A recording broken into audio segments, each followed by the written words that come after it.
మూడు మలములకు అతీతమైన వాడు సాకారముగా కనపడాలంటే మరి ఎలా కనపడతాడు? అప్పుడు ఆయనలో రక్తం మాంసం ఎముకలు ఉండవా? మీకు ఎలా కనపడాలి ఆయన?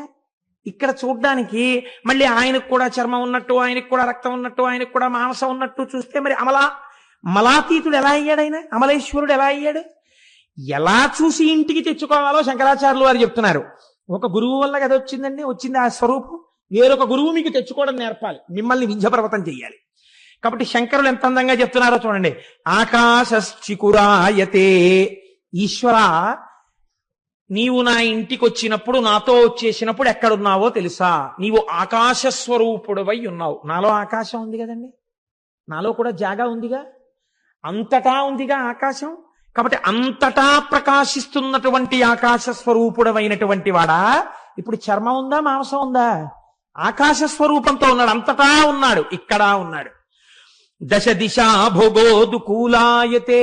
బాగుందండి, మీరు చెప్పింది బాగుంది, కానీ మరి అలా అంత పెద్ద ఆకాశ స్వరూపుడైతే మరి మేము ఎలాగండి? ఆయనకో బట్ట కట్టుకుని రావాలి కదా మా ఇంటికి.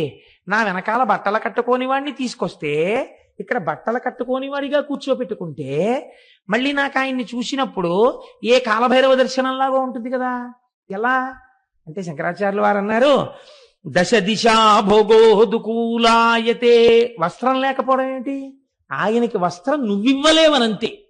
ఆయనకి పెట్టగలిగిన వస్త్రం నేయగలిగినటువంటి సాలెవాడు ప్రపంచమునందు లేడు. ఆయనకి సహజంగా ఒక వస్త్రం ఉంది. ఏమిటో తెలుసా వస్త్రం? దిక్ అంబరుడు, దిగంబరుడు.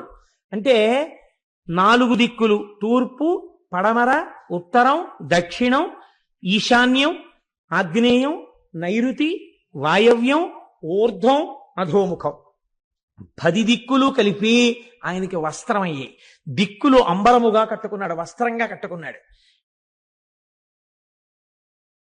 భగవంతుడు ఎప్పుడు ఎలా చూస్తాడు అని అడిగాడు ఒక శిష్యుడు. ఆయన ఏం మాట్లాడలేదు. ఓ యాపిల్ పండు చేతిలో పెట్టి, ఈ పండు ఈశ్వరుడు చూడని చోటుకెళ్ళి తినేసి రా అన్నాడు. అతను ఈ పొద్దున్న ఇచ్చారు ఈ యాపిల్ పండు, మర్నాడు పొద్దున్న వచ్చాడు. ఎలా? నీరసపడిపోయిన మొహంతో. ఏమైందన్నారు. భగవంతుడు చూడని ప్రదేశం నాకు కనపడలేదు, యాపిల్ పండు తినలేకపోయాను అన్నాడు. భూమి ఆయన, ఆకాశం ఆయన, నీరు ఆయన, నిప్పు ఆయన, చీకటి ఆయన, సూర్యుడు ఆయన, చంద్రుడు ఆయన. నేను ఎక్కడ తినను? ఎక్కడికి వెళ్ళినా భగవంతుడు కనపడుతున్నాడు అన్నారు. అంటే ఇప్పుడు అంతటా భగవంతుడు ఉన్నాడని నీకు అర్థమైపోయిందా అన్నారు. అర్థమైపోయింది అన్నారు. కాబట్టి నీకేం ప్రబోధం అక్కర్లేదు, వెలుగా అన్నారు. అంతే. That's it. ఒక్క ప్రశ్న మార్చేసిందంటే, కాతే కాంతా కస్తే పుత్ర సంసారోయమతీవ విచిత్ర కస్యత్వం కుతయాయాత తత్వం చింతియ తదీయభ్రాత అంటారు శంకరాచార్యుల వారు. ఒక్క ప్రశ్న, కాతే కాంత, ఎవరిని భార్య ఆలోచించు. కస్తే పుత్ర, నీ పిల్లలు ఎవరు? ఎక్కడి నుంచి వచ్చారు? నా పిల్లలు అంటున్నావే, ఎక్కడి నుంచి వచ్చారు వాళ్ళు? సంసారోయమతీవ విచిత్ర, నీ భార్య ఎవరో నీకు తెలియదు, నీ బిడ్డలు ఎవరో నీకు తెలియదు, ఏమిటి అలా పట్టుకు వేళ్లాడుతున్నావు? పోని వాళ్ళ గురించి నాకు తెలియదండి అంటావేమో. కస్యత్వం, నువ్వెవరు? ఎక్కడి నుంచి వచ్చావు చెప్పు. ఇంటి నుంచి ఉపన్యాసానికి వచ్చాను, అమ్మ కడుపులోంచి ఎక్కడి నుంచి వచ్చావు అమ్మ కడుపులోకి? ఎవరికి తెలుసు? కస్యత్వం కుతయాయాత, ఏం తెలుసని అదిరిపడిపోతున్నావు? తత్వం చింతియ తదీయభ్రాత, ఒక్కసారి ఆలోచించు, నీ జీవయాత్ర ఏమిటో, నీ బ్రతుకేమిటో బయటపడిపోతుంది. ఎందుకు ఇలా మాట్లాడతావు? అహంకారంతో మాట్లాడడం తగ్గిపోతుంది అన్నారు. అంతే శంకరాచార్యుల వారు. గురువు అంటే అద్భుతముగా మాట్లాడగలిగినవాడు. ఎదుటివాడిలో ఉన్నటువంటి స్వభావాన్ని ఎత్తి చూపకుండా, దుర్గుణాన్ని ఎత్తి చూపకుండా, ఆ దుర్గుణాన్ని ఈశ్వర సాధనగా మార్చగలిగినవాడు. అటువంటి ప్రజ్ఞా దురంధరుడెవరో ఆయనని గురువు అని పిలుస్తారు. సర్వ భూమికలలో ఉన్నవాడిని గురువు ఉద్ధరించగలడం. ఏ భూమికలో ఉన్నవారు వారిని ఎలా ఉద్ధరించాలో గురువుకు తెలుసు. అలా ఉద్ధరించగలిగినటువంటి నైపుణ్యం గురువుకి అదో పెద్ద ప్రయత్నం చేత వచ్చింది కాదు.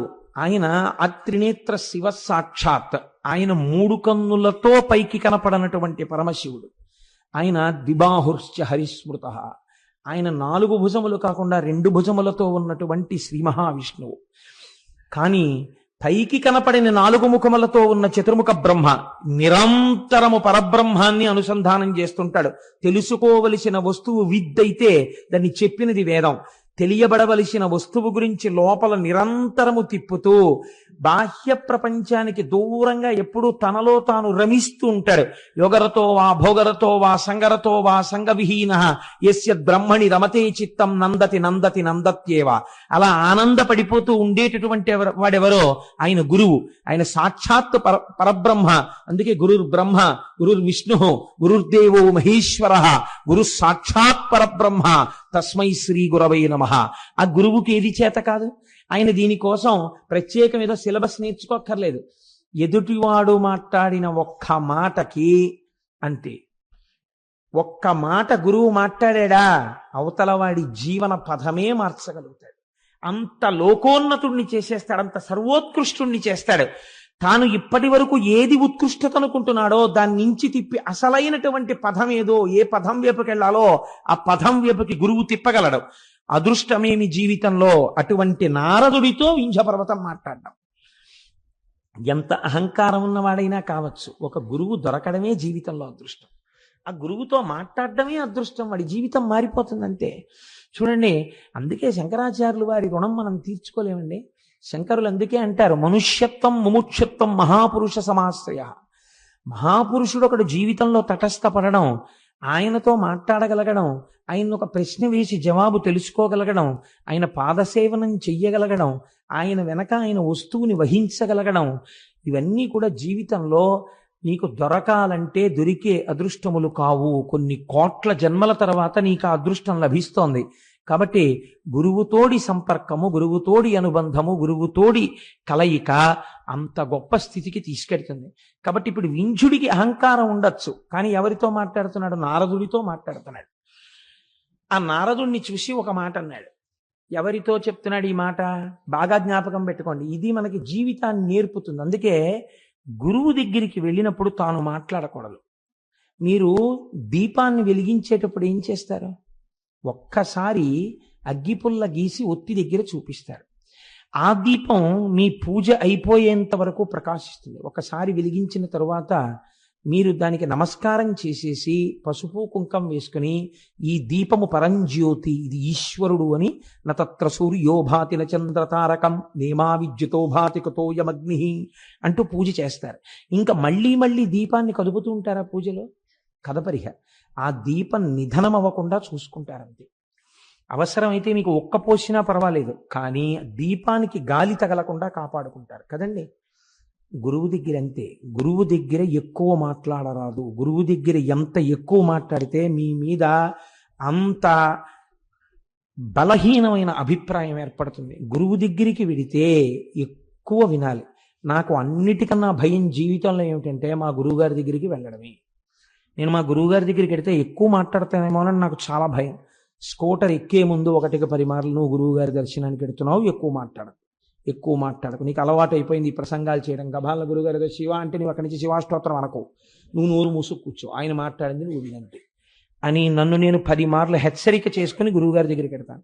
గురువుగారి దగ్గరికి వెళ్ళినప్పుడు దీపం వెలిగించినట్టు ఉండాలి. ఒక్క ప్రశ్న అంతే చాలు. వారికి తెలుసు, వారి దాంట్లోంచి ఇంకా గంగా ప్రవాహం, వారు ఎన్నైనా మాట్లాడతారు. నువ్వు చెయ్యవలసింది ఆ దీపపు వెలుగులో నువ్వు ప్రకాశించు చాలు. నువ్వు వినంతే.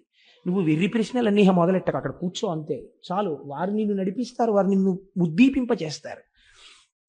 కనుక ఆ గురువు అంటే మరోలా అనుకోకండి, నేనేదో స్వోత్కర్ష కింద చెప్పుకున్నానని. అది నా యందు ఆ భావన నిలబడాలని మీకు విజ్ఞాపన. పెద్దలు కాబట్టి మీ అందరూ ఆ వీడికి అటువంటి భావన నిలబడుగాక అని ప్రార్థన చేస్తారని మీకు చెప్పాను అంతే. అంతేగాని నేనేదో చాలా గొప్పవాడిని, ఇంత సాధన చేస్తున్నానని స్వోత్కర్షకి చెప్పుకోవడానికి నేను చెప్పిన వాడను కన్నా బలహీనతగా చెప్పానంతే. కాబట్టి నారదుణ్ణి చూసి వింధ్యపర్వతం తన అహంకారాన్ని బయటపెట్టింది. ఏమని చూశారా? ప్రపంచంలో అనేకమైన పర్వతాలు ఉన్నాయి, నా వంటి పర్వతం ఎక్కడుంటుంది? అనేకమైనటువంటి ధాతువులతో ఇంతెత్తున పెరిగి ఆకాశాన్ని చుంబిస్తూ అనేకమైనటువంటి శిఖరములతో అనేకమైన జంతువులకు ఆలవాలమై నా దగ్గర ఎన్నో పర్వతాలు పెరుగుతుండగా, ఎన్నో నదులు ప్రవహిస్తుండగా, ఎందరో కూర్చుని తపస్సులు చేసుకుంటుండగా, ఎన్నో గుహలు ఏర్పడి ఉండగా, పరమ పవిత్రమై ఇంతమందికి ఆవాసమై నేను అలరారుతున్నాను. నా అంత గొప్పవాడు మీరు చూసినంతలో ఇంకొకడెవరైనా కనపడ్డాడా అని అడిగాను. అంటే ఇప్పుడు అసలు నిజానికి వింజుడు ఎవరికి నమస్కారం చేయాలి చూడగానే? నారదుడికి నమస్కారం చేయాలి. ఆయన కన్నా జ్ఞాని ఎవరున్నారు? ఆయనకి నమస్కరించడం కాదు, తన గొప్ప చెప్తాం. చెప్తే గురువు అంటే ఇది ఎంత మర్యాదగా మాట్లాడాడో చూడండి. ఆయన అన్నాడు, ఓహో చాలా బాగుందో, చాలా గొప్ప మాట చెప్పావు, కానీ నేను నీకొక్క మాట చెప్పనా? అదే కదా నేను అడుగుతున్నది. నా అంత గొప్పవాడు ఉన్నాడా లోకంలో ఎక్కడైనా? చెప్పండి నాలాంటి పర్వతం ఉంటే. అని ఎడుగంగా మౌనివరుడల్లన నవ్వి ధరాధరేంద్ర నీకెనయ్యకు పర్వతంబు కలదే ఒకటి జగమందు ఎందునైనను వినుమా హిరణ్యకరి జ్ఞప్తికి వచ్చే నవగ్రహంబులా ఘనగిరికిన్ ప్రదక్షిణముగా నడుచున్ బలుమటలేటికి. చాలా గొప్ప ప్రశ్న అడిగావయ్యా. ముందే చీనోర్మయ్ ఏటా మాటలు, నేను గొప్పవాడిని అంటాయండి, అలా మాట్లాడకూడదు అన్నారు అనుకోండి.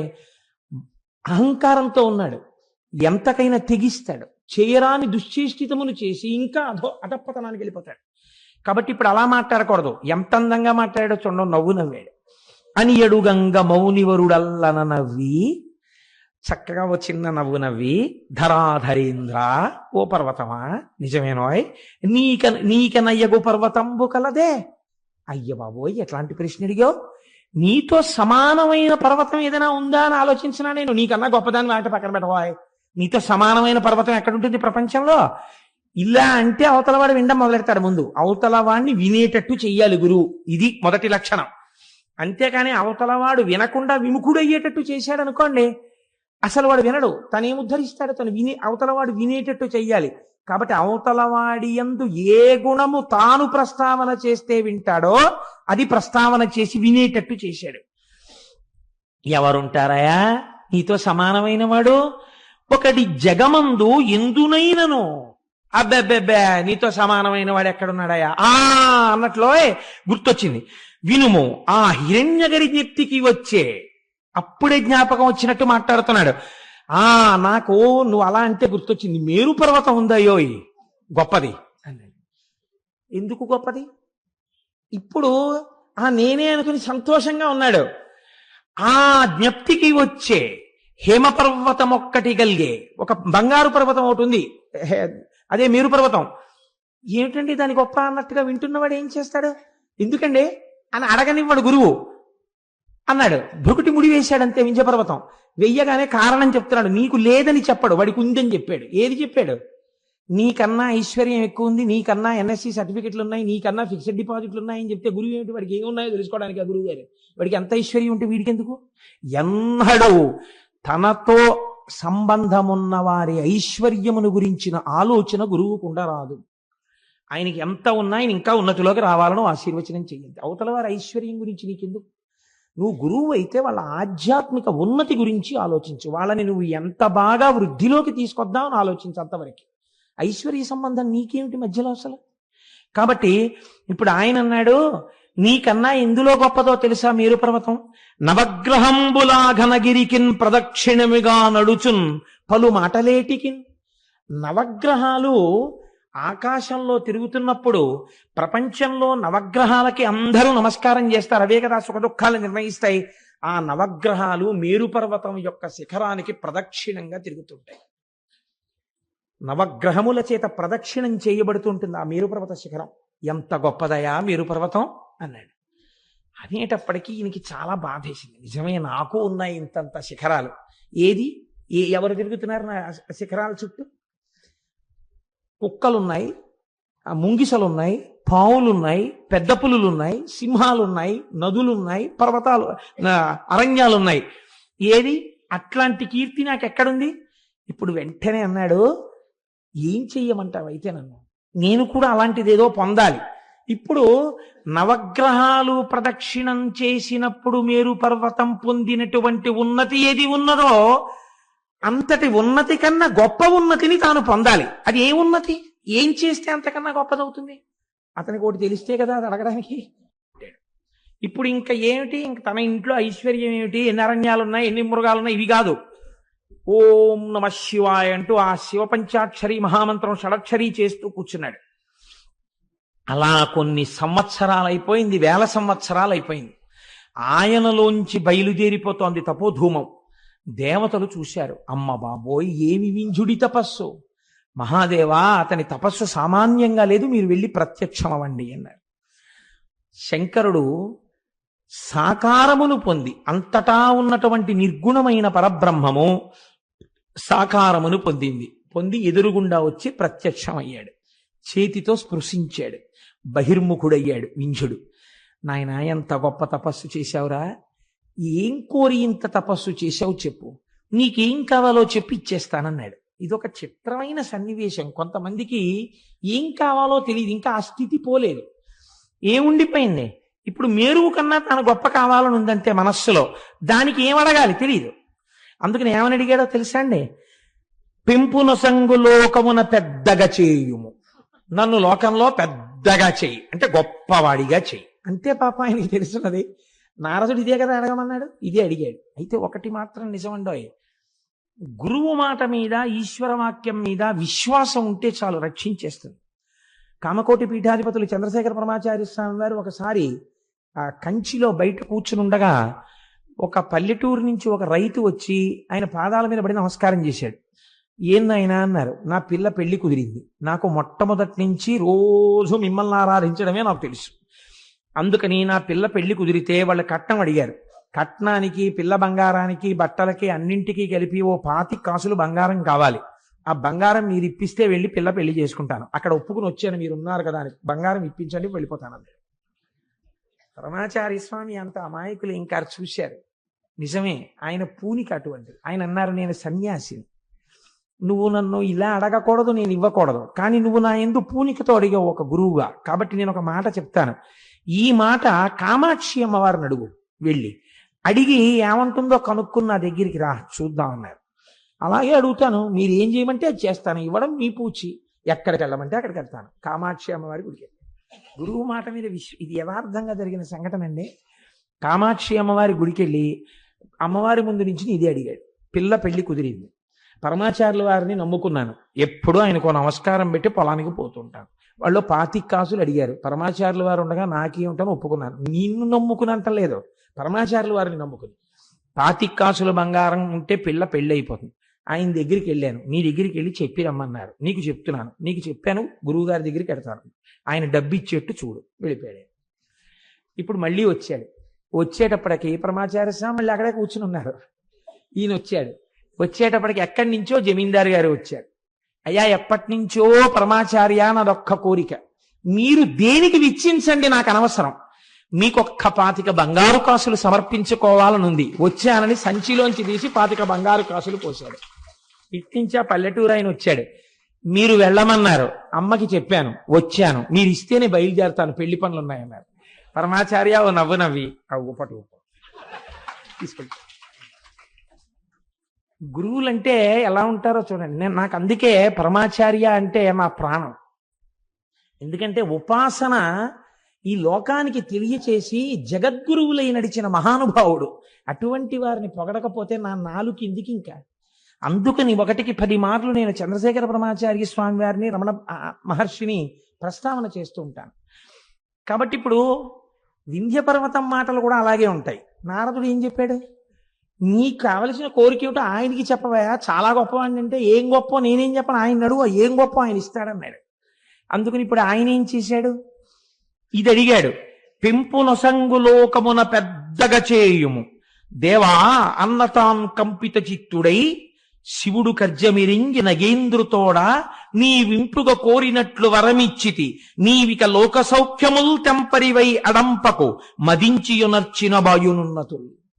నువ్వింకా అహంకారంతో ప్రవర్తించకు, నువ్వెప్పుడు కూడా నా అంతటి వాణ్ణి నేను అని అనకు.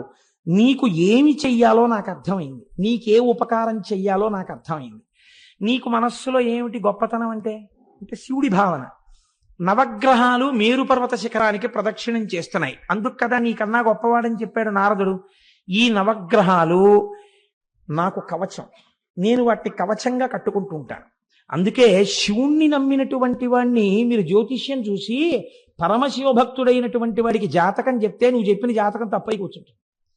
వాడికి గ్రహాల రీత్యా ఏదో దోషం ఉందని మీరు చెప్పారనుకోండి, ఈ నవగ్రహాలు కవచంగా కట్టుకుని ఆయన ఉన్నాడు శంకరుడు, వాడికి ఇలవేల్పుగా ఆయన్ని నమ్మి ఉన్నాడు ఆయన.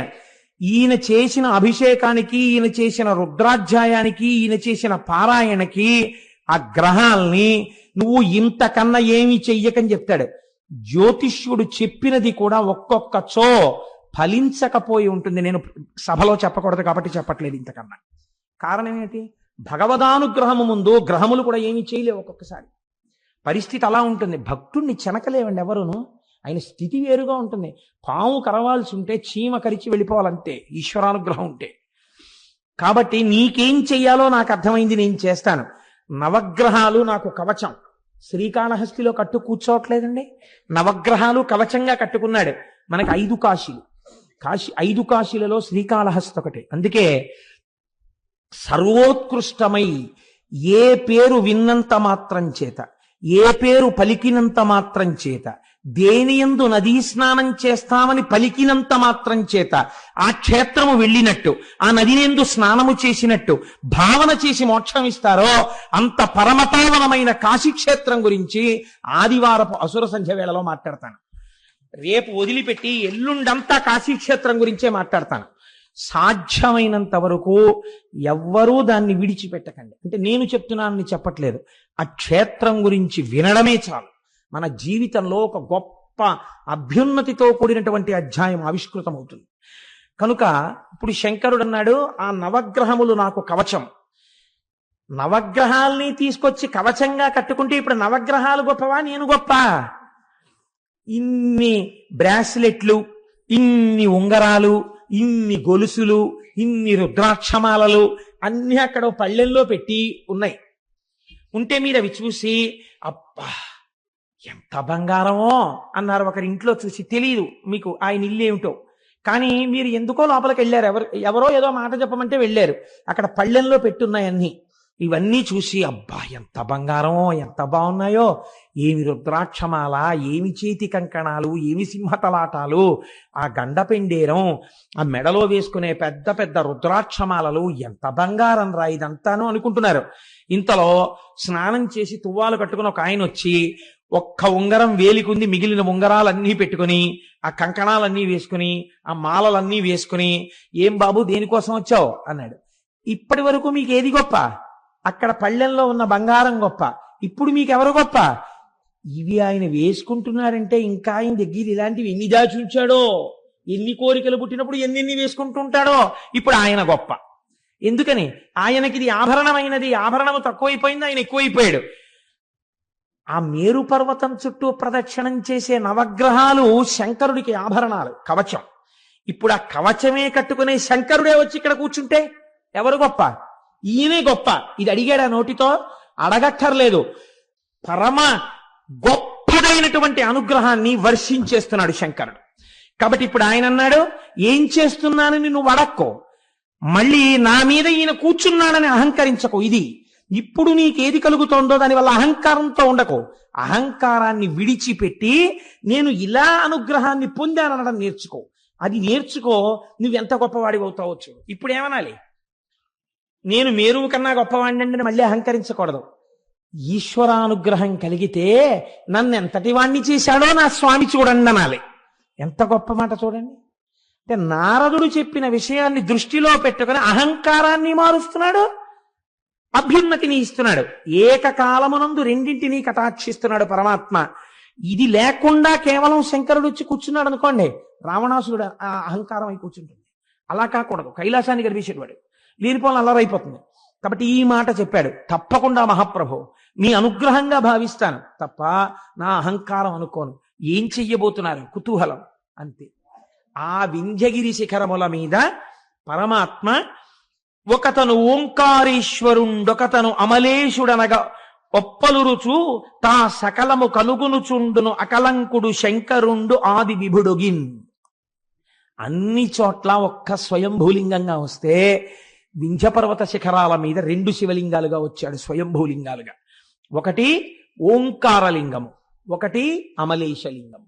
అందుకే మనం చెప్తే ఓంకారమమలేశ్వరం అంటాం. ఇది ఆ వెలియడం కూడా మహానుభావుడు మాంధాతృపురము అని పిలువబడేటటువంటి ప్రదేశమునందు వెలిశాడు. ఓంకారం అంటే ప్రణవము. ప్రణవము మోక్షదాయకము. కాబట్టి అక్కడ ఏం దొరుకుతుంది? మోక్షం దొరుకుతుంది. అక్కడికి వెళ్ళి చూస్తే ఇప్పుడు వింధ్యగిరి మీదకి వెళ్ళి దర్శనం చేసిన వాడికి ఏమొస్తుంది? మోక్షమే వస్తుంది. పక్కనే ఉంది అమలేశుడు ఉన్నాడు. అమలేశుడు అంటే ఎవరు? ఆ పేరేంటే అలా ఉంది చిత్రంగా. అమలేశుడు అంటే మనం శ్రీశైల ప్రపత్తిలో చదువుతుంటాం. అమలం కమలోద్భవగీత గుణం సమదం సమదా సురనాశకరం రమణీయ రుచిం కమనీయ తనుం నమః సాంబ శివం నతపాపహరం శివం శంకరం బంధురం సుందరేశం నటేశం గణేశం గిరీశం మహేశం దినేశేందునేత్రం సుగాత్రం మృడానీపతిం శ్రీగిరీశం హృదా భావయామి అని. సాంబ సదాశివుడు. స అంబ, అమ్మతో కూడుకున్నటువంటి సదాశివుడిగా సాకార రూపుడై స్వామి అమలేశుడిగా వెలిశాడు. అమలేశుడు అంటే మలము లేనివాడు, ఏ మలము లేనివాడు. మలము అంటే దూష్యమైన పదార్థము. మన అందరి యందు 3 రకములైనటువంటి మలములు ఉంటాయి. నాకు లేదండి అంటే వీల్లేదు. మీరు స్నానం చేసినా ఈ 3 మలములు మీకు వదలవు. ఏమా 3 మలములు అంటే, మొట్టమొదటి దాన్ని ఆణవ మలము అంటారు. ఆణవ మలము అంటే భవతి, నేనున్నాను అని ఈ శరీరాన్ని చూపించాలంటే దీంట్లో పంచభూతముల యొక్క సంయోగము జరగాలి. ప్రకృతిలోంచి పృథివిలోంచి కొంత మట్టి తీసి ఇందులో పెడతారు. కాబట్టి ఇందులో మట్టి లేదని మీరు అనలేరు. ఎంత స్నానం చేసినా ఇలా అంటే మట్టి వస్తుంది. కాబట్టి ఇందులో మట్టి ఉంది. ఇందులో కొంత నీరుంది. బ్రహ్మాండంలో ఉన్న నీళ్లే మీరు తాగుతారు. కాబట్టి ఇది పిండాండంలోకి నీళ్లు ఉంటాయి. రక్తం తిరుగుతుంది కదండి, లోపల జల సంబంధం ఉంటుంది. నీరు లేకపోతే చచ్చిపోతాడు మనిషి. కాబట్టి నీరు ఉంటుంది. పృథివీ ఆపస్ తేజో అగ్నిహోత్రం ఉంటుంది. వేడి ఉండబట్టే కదా మీరు చలికాలంలో మాట్లాడుతుంటే నోట్లోంచి పొగొస్తుంటుంది. పైగా శరీరంలో ఎప్పుడు ఉష్ణోగ్రత ఉంటుంది. ఉష్ణోగ్రత చల్లబడిపోయింది అనుకోండి, కాళ్ళు చేతులు చల్లబడిపోతున్నాయని గబగబా రుద్దవలసి వస్తుంది. కాబట్టి ఉష్ణోగ్రత ఉంది, అగ్నిహోత్రం ఉంది. వాయు, సరే గాలి లోపలికెడుతోంది, బయటికి వస్తోంది, వాయువు ఉంది. ఆకాశము. శరీరంలో ఒక్కొక్క భాగమునందు ఎంతెంత ఖాళీ ఉండాలో అంతంత ఖాళీ ఉండి తీరాలి. ఆ ఖాళీ ఉండకుండా అక్కడ కొవ్వు అడ్డుగా వచ్చింది అనుకోండి, అంతే, బైపాస్ చేయవలసి ఉంటుంది ఆ కొవ్వుని కరిగించడానికి. మూత్రపిండంలోకి వెళ్ళి ఒక రాయి ఏర్పడింది అనుకోండి, బ్లాస్ట్ చేయాల్సి ఉంటుంది. అంటే ఆకాశం ఖాళీ ఎంత ఉండాలో ఆ ఖాళీ అంతా ఉండాలి. ఇప్పుడు ఏమున్నాయి ఇందులో? ఆణవమలం ఉంది. అంటే బయట ఉన్న పంచభూతముల యొక్క సంయోగమే ఇక్కడ ఉంది. ఇందులో పృథివీ ఆపస్తేజో వాయురాకాశాలు ఉన్నాయి. ఇందులోంచి నాకు పృథివీ అంటే ఇష్టం ఉండదండి, తీసేస్తానన్నారు అనుకోండి, శరీరం ఉండదు. ఇందులో అగ్నిహోత్రం తీసేస్తానన్నారు అనుకోండి, శరీరం ఉండదు. నీరు తీసేస్తానన్నారు అనుకోండి, శరీరం ఉండదు. గాలి తీసేస్తానన్నారు అనుకోండి, శరీరం ఉండదు. ఆకాశము తీసేస్తానన్నారు అనుకోండి, శరీరం ఉండదు. ఈ 5 ఉండాలి. ఏ పాళ్లలో ఉండాలని ఈశ్వరుడు చెప్పాడో అలా ఉండాలి. మీ చిత్తం ఉండదు. ఉండవలసినంత ఆకాశము ఉండకుండా పృథివీ ఇంత పెరిగిందనుకోండి, 70 స్కానింగులు చేయాలి. కాబట్టి ఈశ్వరానుగ్రహం ఉందనుకోండి, ఇందులో పంచభూతాలు ఎంతంత ఉండాలో అంతంతా ఉంటాయి, అంతే. కాబట్టి ఇప్పుడు ఏమైంది? ఆణవమలము 5 అణువుల యొక్క సంయోగము, పంచభూతముల యొక్క సంయోగము చేత ఈ శరీరం ఏర్పడింది. ఈశ్వరుడి శరీరం అలా పంచభూతాలతో ఏర్పడలా. ఆయనే కంచిలో పృథివీలింగం, జంబుకేశ్వరంలో జలలింగం, అరుణాచలంలో అగ్నిలింగం, చిదంబరంలో ఆకాశలింగం, శ్రీకాళహస్తిలో వాయులింగం. పంచభూతములు ఆయనలోంచి వచ్చే ఆయన పంచభూతములై ఉన్నాడు. సరికదా, పంచభూతాతీతుడై ఉన్నాడు ఆయన.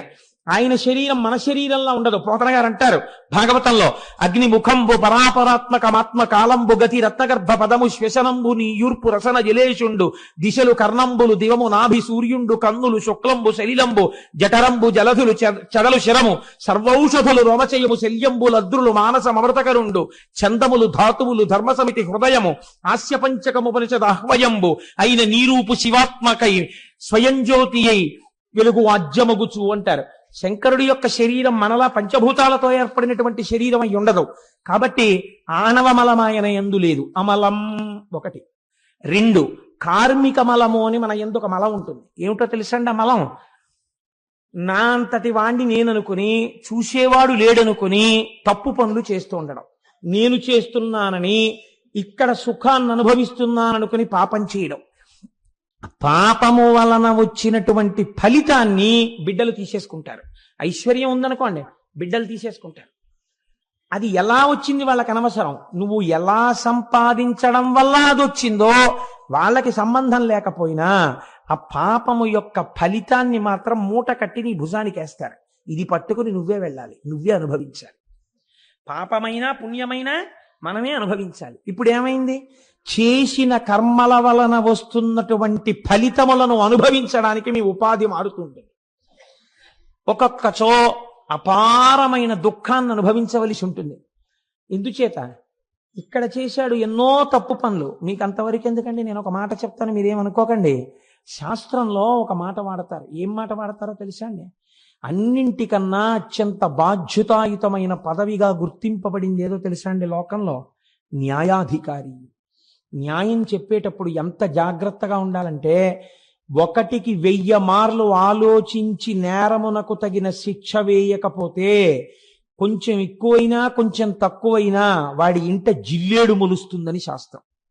జిల్లేడు మొలవడం అంటే ఏమిటో తెలుసా అండి? ఇల్లు శిథిలం అయిపోతే ఆ ఇంట్లో ఎవ్వరూ మనుష్యులు ఉండడం మానేస్తే జిల్లేడు మొలుస్తుంది. నీ ఇంట జిల్లేడు మొలవా అంటారు. నీ ఇంట జిల్లేడు మొలవా అంటే నీ ఇల్లు శిథిలమైపోవుగాక, అది ఇంకా మనుష్యులకు వాసయోగ్యం కాకుండా పోతుంది. అలా అయిపోయిందంటే ఎప్పుడైనా ఎక్కడైనా జనసంచారం లేకుండా, ఎవ్వరూ వెళ్ళేవాళ్ళు లేకుండా ఆ ఇంటి నిండా జిల్లేడు మొక్కలు పెరిగిపోయాయి అంటే ఒక్కటే గుర్తు: ఆ స్థలము, ఆ ఇల్లు ఎవరికి అనుభవైక వేద్యమై ఉన్నదో వారి యందు అపారమైనటువంటి పాపము యొక్క ఫలితము అనుభవింపబడుచున్నది. కనుక ఎంత జాగ్రత్తగా ఉండాలో మీరు ఆలోచించండి. కనుకనే మనం చేసినటువంటి కర్మల యొక్క ఫలితాన్ని మనం అనుభవిస్తూ ఉంటాం. పాప రూపంలో, పుణ్య రూపంలో చేసిన కర్మలు సుఖ రూపములో, దుఃఖ రూపములో మనని వెన్నాడుతుంటాయి.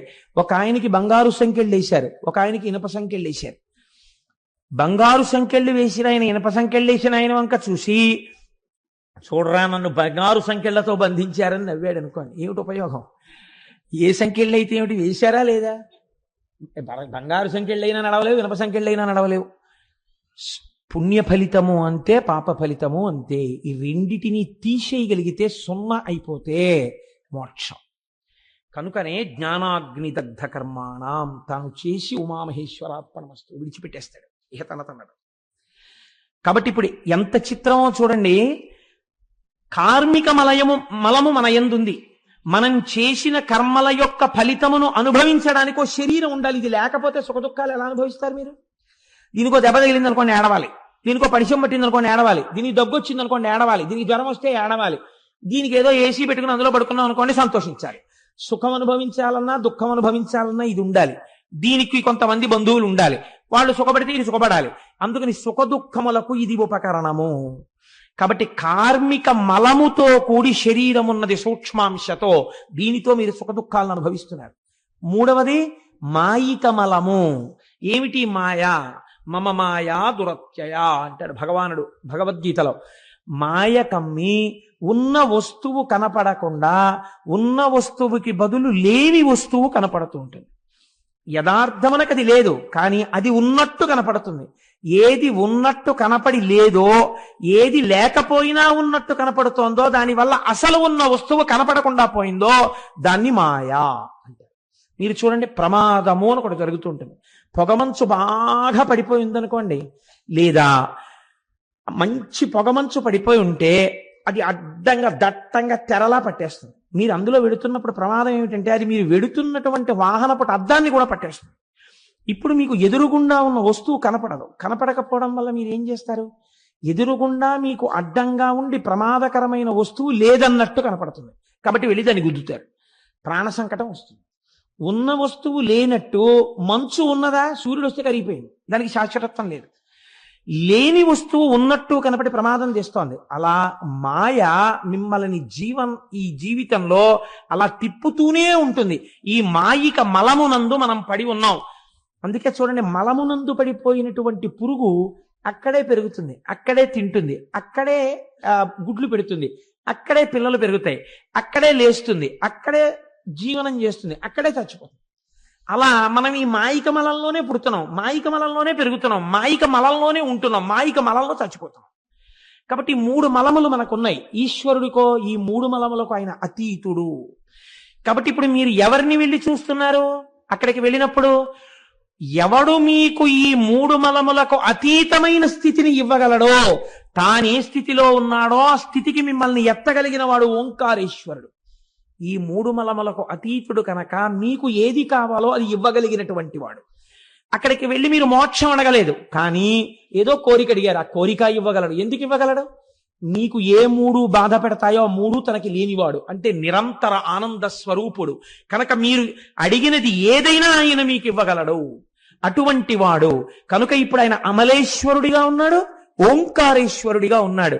ఇద్దరిగా అక్కడ వెలిసి శంకరుడు శం కరోతీతి శంకర నిరంతరము జనులకు శుభములను చేస్తూ ఆ కొండ మీద వెలిసి ఉన్నాడు. ఇలా వెలిసినటువంటి అమలేశ్వరుణ్ణి శంకర భగవత్పాదులు ఒక అద్భుతమైనటువంటి ఆ శ్లోకంతో ఆరాధన చేస్తారు. మనం ఆ అమలేశ్వర లింగాన్ని చూసినప్పుడు మనస్సుతో తెచ్చుకోగలదండి. అది విచిత్రం. మీరు అక్కడికి వెళ్ళి అమలేశ్వర లింగం అక్కడ ఉందండి అని ఇక్కడికి వచ్చేయడం కాదు. అమలేశ్వర లింగాన్ని ఓంకారేశ్వర లింగాన్ని అక్కడ కళ్ళతో చూసి తత్వ విచారణ రీత్యా రెండిటిని లోపలికి తెచ్చేసుకోవాలి. తెచ్చేసుకుని మీతో పాటు తెచ్చుకోవాలి. అవి ఎలా తెచ్చుకోవాలి అంటే శంకరులు ఒక అద్భుతమైన మాట అంటారు. ఆకాశశ్చికురాయతే దశ దిశా భోగోదుకూలాయతే సీతాంశు ప్రసవాయతే స్థిరతరానంద స్వరూపాయతే వేదాంతో నిలయాయతే సువినయో యస్య స్వభావాయతే తస్మిన్ మే హృదయం సుఖేన రమతాం సాంబే పరబ్రహ్మణి అంటారు. సాంబే అంటే అంబా, అమ్మతో కూడుకున్న అయ్యా, ఓ శంకర పరబ్రహ్మణి, నీవు పరబ్రహ్మమువు. ఎందుకని? అమలేశ్వరుడవు, మూడు మలములకు అతీతమై ఉన్నవాడవు. అటువంటి సాంబే, నిన్ను నేను ఎలా చూస్తున్నానో తెలుసా? ఇక్కడ నువ్వు లింగంగా కనపడుతున్నావు, కానీ నేను ఇక్కడ నిన్ను ఎలా చూస్తున్నానో తెలుసా? మూడు మలములకు అతీతమైన వాడు సాకారముగా కనపడాలంటే మరి ఎలా కనపడతాడు? అప్పుడు ఆయనలో రక్తం మాంసం ఎముకలు ఉండవా? నీకు ఎలా కనపడాలి ఆయన? ఇక్కడ చూడ్డానికి మళ్ళీ ఆయనకు కూడా చర్మం ఉన్నట్టు, ఆయనకు కూడా రక్తం ఉన్నట్టు, ఆయనకు కూడా మాంసం ఉన్నట్టు చూస్తే మరి మలాతీతుడు ఎలా అయ్యాడు? ఆయన అమలేశ్వరుడు ఎలా అయ్యాడు? ఎలా చూసి ఇంటికి తెచ్చుకోవాలో శంకరాచార్యులు వారు చెప్తున్నారు. ఒక గురువు వల్ల కదా వచ్చింది ఆ స్వరూపం.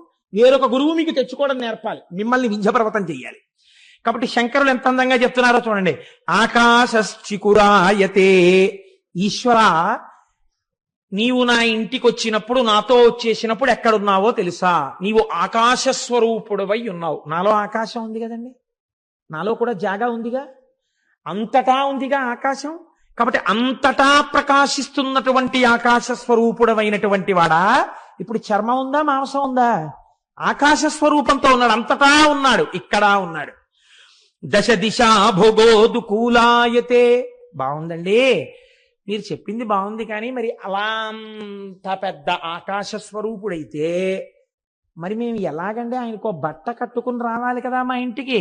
నా వెనకాల బట్టలు కట్టుకోని వాడిని తీసుకొస్తే, ఇక్కడ బట్టలు కట్టుకోని వాడిగా కూర్చోపెట్టుకుంటే మళ్ళీ నాకు ఆయన్ని చూసినప్పుడు ఏ కాలభైరవ దర్శనంలాగా ఉంటుంది కదా.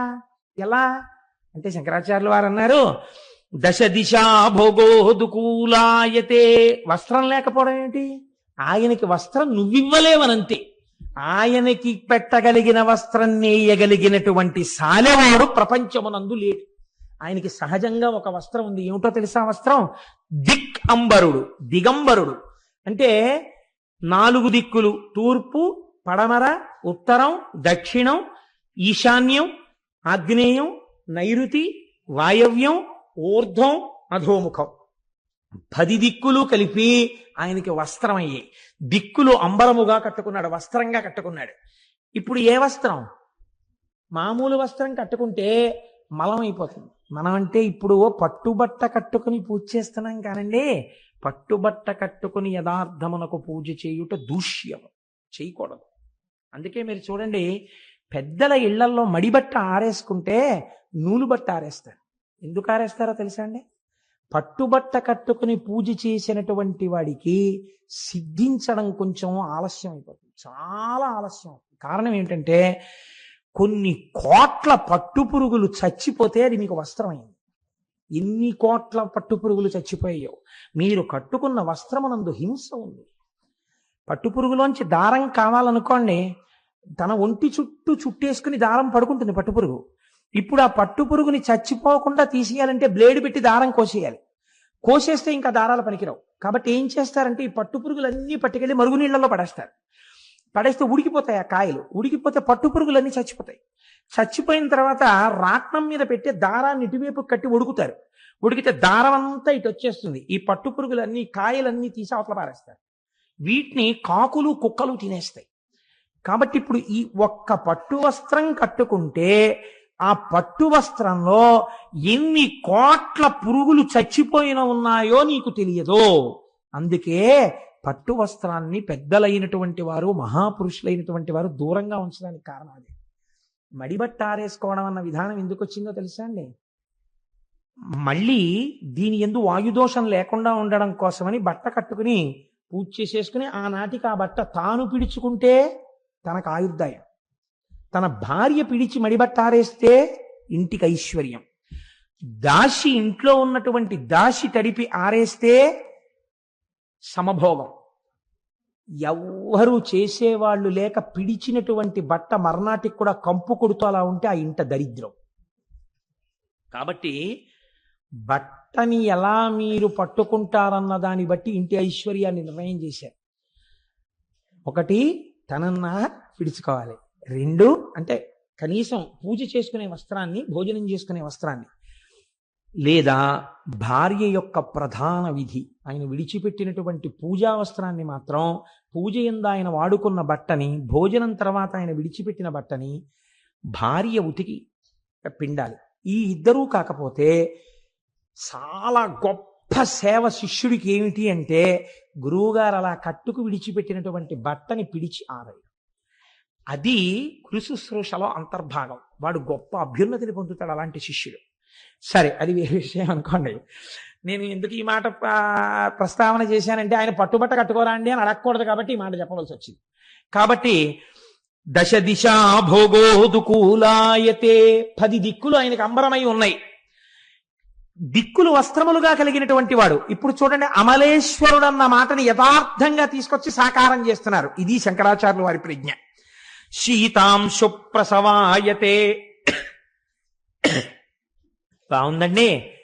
మరి బొత్తిగా మా ఇంటికి వచ్చి ఒక్క పంచొక్కటి కట్టుకుని ఆయన ఏదో తన స్వరూపంతో వచ్చి కూర్చున్నాడు అనుకోండి, ఓ చిన్న దోషం ఒకటి ఉంటుంది కదా. చేతికి కనీసం ఉంగరం అన్నా ఉండాలి ఆచమనం చేయడానికి. మరి మా ఇంట్లో వాళ్ళందరం ఆభరణాలు వేసుకుని పరమాత్మ ఆభరణరహితుడై ఉండకూడదు కదా. కాబట్టి అందుకే షోడశోపచారాల్లో ఆభరణార్థం పుష్పం సమర్పయామి అనో పుష్పం వేసి వదిలిపెడతారు పూజలో. ఎందుకని? మీరు ఆభరణాలన్నీ ఇచ్చినట్టు లెక్క. అంతేకాని మీరు ఆభరణం వేసుకుని ఆయన ఆభరణం లేనివాడిగా సింహాసనం మీద కూర్చోబెడితే అమర్యాద. ఇంట్లో ఉండమంటే ఎలా ఉంటుంది ఐశ్వర్యం? కాబట్టి ఇప్పుడు ఆయనకి ఆభరణం ఇవ్వాలి. నేనేం పట్టుకొచ్చి ఇవ్వను? అంతున్నవాడికి ఆభరణం ఎంత బంగారం పట్టాను? నా ఐశ్వర్యం సరిపోతుందా? ఎక్కడికక్కడ ఈశ్వరుడి ముందు నీ అహంకారాన్ని తీస్తూ నిలబెట్టాలి. అలాగని నిన్ను బెంగపెట్టేటట్టు ఉంచకూడదు. ఆయనకు ఉందిలే అని చెప్పి నిన్ను నిలబెట్టేస్తుండాలి. నువ్వు తెచ్చుకోవడం నీకు చేతనయ్యేట్టు చెప్పాలి. ఇన్ని చెప్పడం ఎవరండి చెప్పగలిగిన వాడు? మా స్వామి శంకరులు కాబట్టి చెప్పారు. కాబట్టి ఆయన అన్నారు, సీతాం సుప్రసవాయతే. నువ్వెందుకయ్యా ఆభరణం ఇవ్వడం? అందరికీ సంబంధం ఉన్నవాడు చందమామ. ఆ చంద్రరేఖ ఆభరణముగా కలిగినటువంటి వాడు. చంద్రరేఖ ఆభరణంగా ఉంది. నువ్వు హాయిగా బయటికి వచ్చి ఇలా కూర్చుంటే, చంద్రశేఖర బ్రహ్మచారి స్వామి అలా వెళ్ళిపోయి అసుర సంధ్య వేళలో అరుగు మీద కూర్చుంటే ఆయన అంతేవాసులందరూ కూర్చుని ఉండేవారు. కూర్చుంటే ఆయన ఒకసారి ఆకాశం వంక చూసి నవ్వేవారు. గురువుగారు నవ్వారంటే ఏదో ఉందన్నమాట, ఏదో భావన వచ్చింది. ఎందుకు నవ్వారు అనకూడదు. వీళ్ళు కూడా నవ్వేవారు. అలా కూర్చుంటే ఎందుకు నవ్వానో తెలుసా అని. ఎందుకు మాకేం తెలుస్తుంది గురువుగారు? సాంబే పరబ్రహ్మణి ఓ శ్లోకం చెప్పేవారు. శంకరుడు కనపట్టాలా నీకు? అది దర్శనం అంటే, అది గురువు అంటే. కాబట్టి ఇప్పుడు ఆయన అన్నారు, సీతాం సుప్రసవాయతే. చంద్రుడు ఆభరణంగా ఉన్నాడు. స్థిరతరానంద స్వరూపాయతే. మనకు స్వరూపం ఉంటుంది కదా. ఆ కోటేశ్వరరావు గారిని మీరు చూశారా అని అడిగారు అనుకోండి, చూడలేదండి ఎలా ఉంటారండి అన్నారు అనుకోండి, ప్రస్తుతం ఒక గుండు, ఏదో లాల్చీ వేసుకుంటాడు, పంచె కట్టుకుని ఆరుంబావుకి దొరగారితో పాటు వచ్చి అక్కడ కారు దిగిలా నడిచి వస్తుంటాడు. మనిషి ధ్వజస్తంభంలా ఎత్తుగా ఉంటాడు, చాలా ఒడ్డుగా బలిసి ఉంటాడు. వాడు కోటేశ్వరరావు అంటే అని మీరు ఒక స్వరూపాన్ని వర్ణన చేస్తారు కదా. ఈశ్వరుడు కూడా అలా మీరు వర్ణన చేయడానికి ఆయనకి కూడా ఇలా ఇంత పొడుగ్గా ఉంటాడు, ఇంత పొట్టిగా ఉంటాడు చెప్పడం కుదురుతుందా? అంతటా నిండి నిబిడీకృతమైన వాణ్ణి ఏ రూపంతో మీరు వర్ణిస్తారు? శంకరాచార్యులు వారి ప్రజ్ఞ చూడండి. ఆయన అన్నారు, స్థిరతరానంద స్వరూపాయతే. నీకెప్పుడో ఒక్కసారి మెరుపు మెరిసినట్టు ఇంత ఆనందం వస్తుంటుంది, అంతే వెంటనే దుఃఖం వచ్చేస్తుంటుంది ఏదో ఒకటి, లేకపోతే నా అంతవాణి నేను అంటుంటావు. అలా కాదు, ఎప్పుడూ ఆనందమే రాశీభూతమై ఉంటాడు శంకరుడు. ఎప్పుడు ఆనందం అది ఆయన స్వరూపము అన్నారు. ఏమి శ్లోకాలండి నిజంగా శంకరాచార్యులు వారివి. స్థిరతరానంద స్వరూపాయతే. బాగుందండి. ఈయన గురించి ఇంకా కొంచెం తెలుసుకోవాలంటే ఇప్పుడు మీకు ఉత్సాహం కలిగింది, ఇంకొంచెం తెలుసుకోవాలంది. ఎక్కడ తెలుసుకోవచ్చండి? వేదాంతో నిలయాయతే. వేదముల యొక్క చివర భాగములైనటువంటి ఉపనిషత్తుల యందు చెప్పబడుతుంటాడు. అది చదువుకో, నీకు బాగా తెలుస్తుంది ఆయన గురించినటువంటి జ్ఞానం. కాబట్టి వేదాంతో నిలయాయతే. అన్ని బాగున్నాయి కానండి, ఇంత గొప్పవాడంటున్నారు, ఆకాశం అంత రూపం ఉన్నవాడంటున్నారు, చంద్రుణ్ణేమో ఆభరణంగా పెట్టుకున్నాడంటున్నారు, దశ దిశలు వస్త్రంగా కట్టుకున్నాడంటున్నారు, ఆనందము స్వరూపముగా ఉన్నవాడంటున్నారు. అలాంటి వాడు మాకెందుకు దొరుకుతాడండి? బాగా చదువుకోవాలి, భక్తి ఉండాలి, ఉపచారాలు చెయ్యాలి, పూజలు చెయ్యాలి. మాకేం తెలుసు, మాకేం చేత కాదు. కాబట్టి ఈయన మాకేం దొరకడు, మేము బయలుదేరుతున్నామని ఉత్తరీయం దులిపేకండి అని శంకరాచార్యులు వారు అంటున్నారు. ఎవరికి దొరుకుతాడో తెలుసా ఆయన? సువినయో యస్య స్వభావాయతే. పరమాత్మ నీవెంత గొప్పవాడవయ్యా అని ఒక్క మాట అని ఇలాను వెంటనే వచ్చి ఇక్కడ కూర్చుంటాడు. వినయంతో నీకు ఇలా అనడం వచ్చా? ఇప్పుడు శంకరాచార్యుల వారు నమస్కరించు అనలేదు. నారదుడు వింజుడికి ఎలా చెప్పాడో అలాగే మనకి చెప్తున్నాడు. ఎంత అందమైన శ్లోకమో చూడండి. సువినయో యస్య స్వభావాయతే. నువ్వు వినయంగా ఉంటే నీకు లొంగుతాడు. వినయం అంటే ఏమిటండి? ఏదో ఒక గురువుని చూడగానే వినయంతో ఉండాలనుకున్నారనుకోండి, ఎలా వినయం ప్రకటిస్తారు మీరు? వారిని చూడగానే ఓ నమస్కారం చేస్తారు, అంతే కదండి. వినయం అంటే నమస్కారము చేత ఆవిష్కృతం అవుతుంది. ఆ నమస్కారం ఎవరికి పడితే వారికి, ఎలా పడితే అలా చేయడాన్ని శాస్త్రం నిషేధించింది. ఎక్కడ పడితే అక్కడ, ఎప్పుడు పడితే ఎప్పుడు, ఎలా పడితే అలా నమస్కారం చేయకూడదు. ఇంట్లో తల్లిదండ్రులకి ఒక్కటే నమస్కారం చేయాలి. తల్లిదండ్రులకు నమస్కారము చేసినప్పుడు కోరికే కోరరాదు. బాగా గుర్తుపెట్టుకోండి. చాలా మంది దీన్ని అధిగమిస్తారు. నమస్కారం చేయడమే పోయిందనుకోండి ఈ రోజుల్లో. తల్లిదండ్రులకి నమస్కారం చేస్తే మీరు నోరు విప్పి ఏది అడగకూడదు. మీరు పరీక్షకి వెళ్తూ తల్లిదండ్రులకి నమస్కారం చేశారనుకోండి, విజయీభవ అన్నం తెలియదా? తల్లిదండ్రులకి తెలుసు. ఒక్కసారే నమస్కారం చేయాలి. 10 మార్లు తల్లిదండ్రులకి నమస్కరించరాదు. ఒక రోజులో ఒక్కసారి తల్లిదండ్రులకి నమస్కారం, అప్పుడు కోరిక కోరరాదు. 2, ఈశ్వరాలయంలోకి వెళ్ళారనుకోండి 4 మార్లు నమస్కారం చేయాలి. ఒక్కసారి నమస్కారం చేసి దేవాలయాన్ని విడిచిపెట్టరాదు. ఒకసారి నమస్కారం నిలబడి చెయ్యాలి. లోపలికి వెడుతూ ముందు మానసికమైన నమస్కారం ఒకటి. ఏ శివాలయానికో వెళ్ళారనుకోండి, వెంటనే మీరు వృషస్య వృషణం స్పృష్ట్వా శృంగమధ్యే శివాలయం దృష్ట్వా క్షణం నరోయాతి కైలాసే శివసన్నిధిం అని కుడి చేత్తో అవయవాన్ని పట్టుకుని ఎడం చేత్తో బొటనవేలు చూపుడు వేలు శృంగముల మీద వేసి దాని మధ్యలోంచి చూడాలి, కవచం పెట్టి ఉండకపోతే. చూసి ఉత్తర క్షణం చూస్తున్నప్పుడే మనస్సుతో నమస్కారం చెయ్యాలి. నిలబడి ఒక నమస్కారం. ఆలయంలో దర్శనం అయిన తర్వాత బయటకు వచ్చి కూర్చుని అద్దంలో ఎలా కనపడుతుందో ప్రతిబింబం, అలా ఇక్కడ చూస్తూ ఒక నమస్కారం. 4 నమస్కారములు చెయ్యాలి. ఈశ్వరాలయమునందు కోరిక చెప్పవచ్చు. అస్తమానం కోరికల కోసం వెళ్ళకూడదు. మీకు ఏదైనా ఆపద వచ్చిందనుకోండి, మీరు చక్కగా మీరు ఎవరైనా దానికి సమర్థులైన వారికి ఎలా చెప్తారో అలా ముందు ఈశ్వరుడికి చెప్పాలి. ఈశ్వర, నాకు ఈ ఆపద వచ్చింది, నిన్ను నమ్మి ఉన్నవాణ్ణి, ఈ ఆపద తీర్చుకోవడానికి నేను ఫలానా వారి దగ్గరికి వెడుతున్నాను. వారి యందు నీవు ప్రకాశించి నన్ను వారు చూడగానే నా యందు వాత్సల్యము పెళ్ళుబుకి నా కష్టమును తీర్చేటటువంటి మనస్సు వారి యందు ప్రకాశింపచెయ్యి అని మీరు నమస్కరించి, మీరు ఎవరి దగ్గరికి వెళ్ళారో వాళ్ళల్లో కూడా ఈశ్వరుడే కూర్చునున్నాడని మాట్లాడాలి. అప్పుడు మీకు ఆ ప్రకాశము దొరుకుతుంది.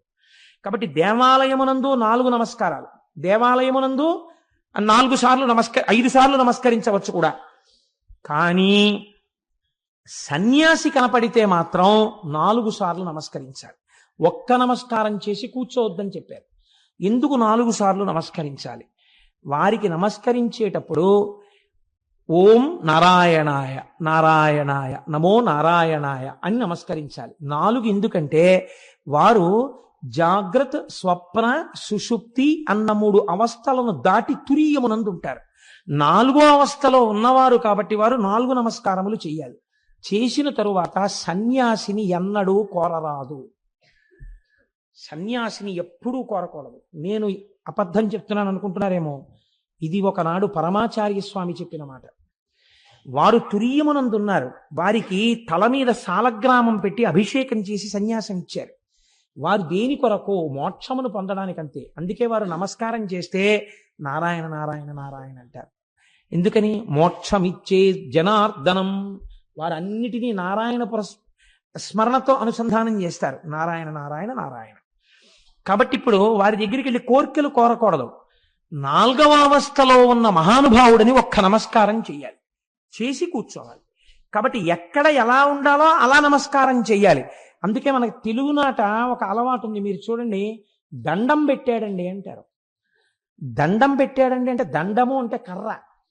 కర్ర పెట్టాడు అక్కడ. ఏమైనా దండం పెట్టడం ఏమిటండి అంటే, ఒక కర్రని మీరు అలా పెట్టి ఎవరో పిలిచారని ఇలా అన్నారు అనుకోండి, అది టక్కన పడిపోతుంది. దండం పెట్టడం అంటే ఏమిటో తెలుసా అండి? భగవంతుని మ్రోల, తల్లిదండ్రుల మోల, గురువు మ్రోల, పెద్దల మ్రోల అలా పడాలి.